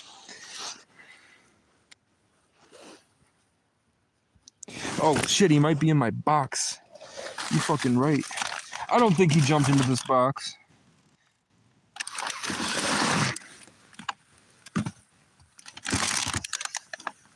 But we're gonna see what he dug in. Oh fuck, he got into my chips.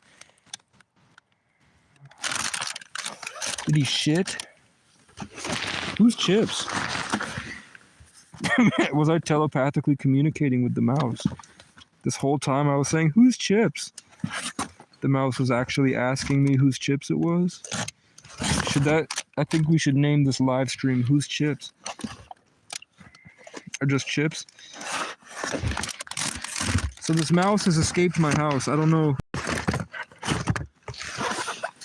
how it escaped my house, but the mouse is no longer in what appears to be the area.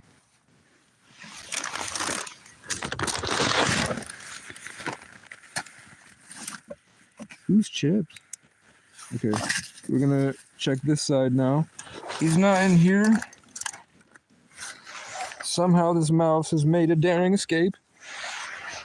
Unbeknownst to me, the owner of this abode.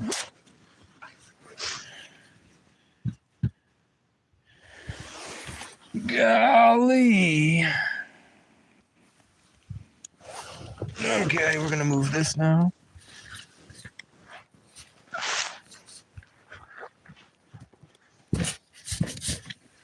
Unless he's behind this.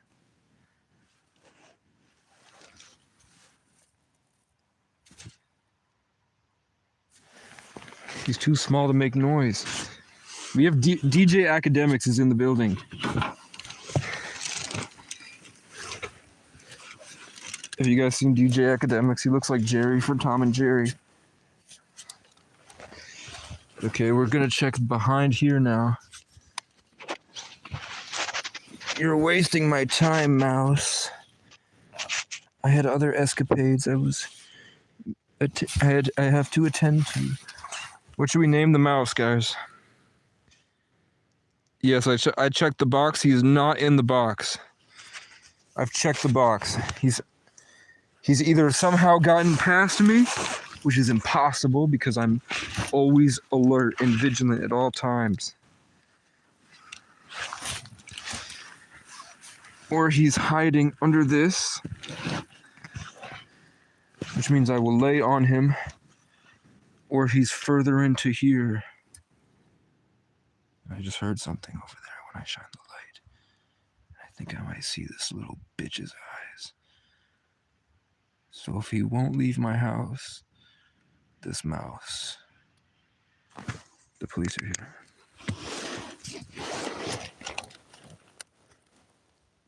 It's not the police.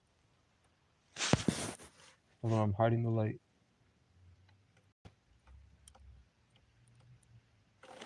It's the maintenance crew, but I still have to turn the light off. Louse?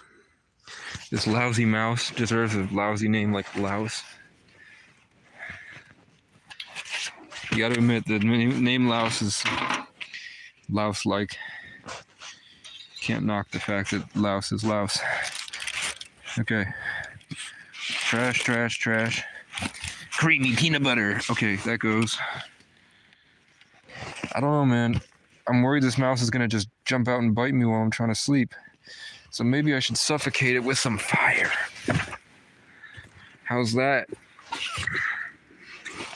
God. God. I usually put my boots outside now.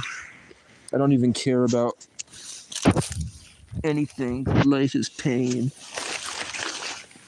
Okay.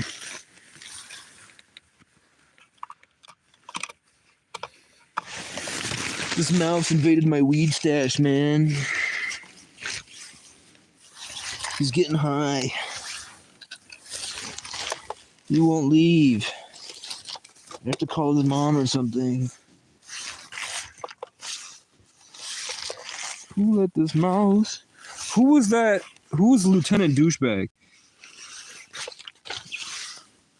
Lieutenant Douchebag and then King Douche popped into my chat and told me, you need to apologize to your mother and turn your life around. And I'm like, you think that was the fat cop that was stalking me and obsessively watching my content? Do you think that was him being like, oh, I'm King Douche, I'm Lieutenant Douche. Everyone doesn't like me, I'm the big bad guy. You know, because he's an alcoholic pedophile, an extreme narcissist.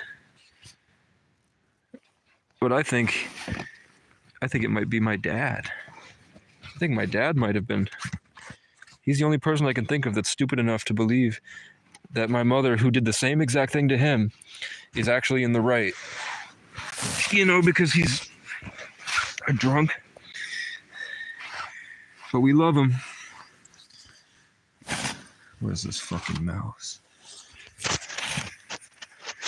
Okay, this is the last place the mice could be. Oh shit, oh my god. I had more fluid than I had originally thought. I had nectar in this bitch. What a great birthday present. Oh fuck. That's what he was after. And he has, that's how he got in, look. The whole time. The peanuts I was going to feed the squirrel was how he got in. And I guarantee you, yep, look, that's how he gets out. I found out how he gets in and out, guys. We've discovered his escape route. We've discovered a little bit of his poop. So the mouse is not in my house, guys. But what we're going to have to do is point the edge of the barrel at the hole. And we're going to wait for 6 years.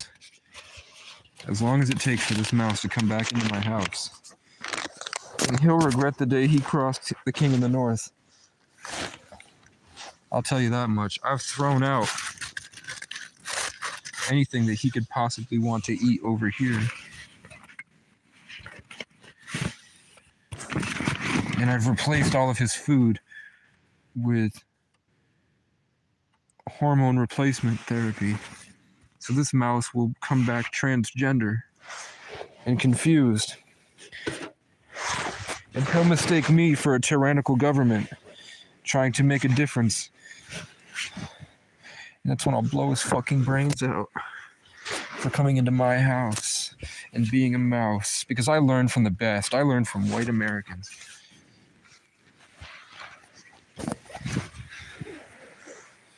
Okay. So I didn't shit myself. So we're making progress. Okay.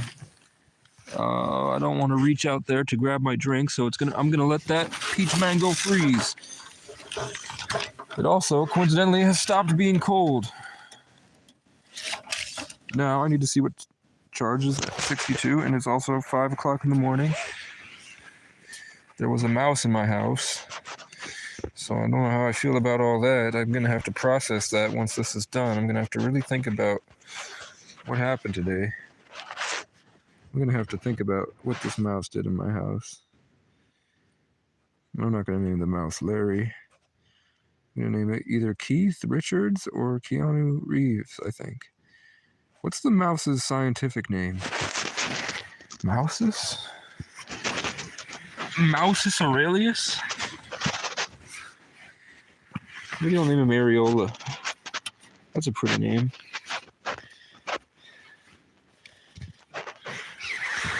Who let this grouse around my daughter?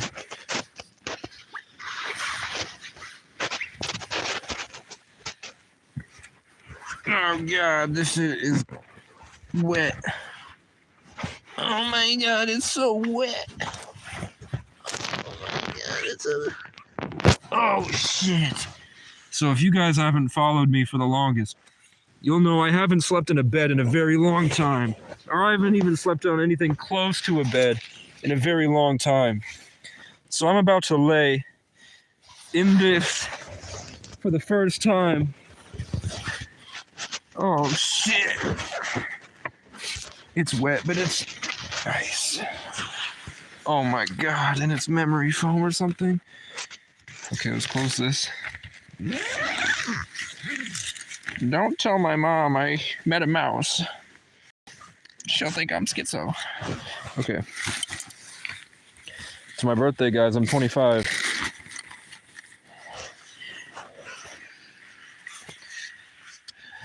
Should we do merch? Should we do get this mouse out of my house on a t-shirt? Will you guys walk around Venice Beach with a shirt that says, get this mouse out of my house? Or what about a this mouse gave my daughter syphilis. And a picture of the mouse in the tent. And said, get these mice out of our house. No? Something else? What else should we do? What should my merch idea be? Should it be a bear? Should my merch be hashtag? It needs to be like MAGA, but get mice out of houses. Or me and all my homies hate, and then a list of cops, creeps, cunts, crows, and crackheads. Chaos and corruption. Okay, I need to use my brain very quickly. So this is my pillow. I use my heater. I use my pillow as my heater. I mean, my heater is my pillow.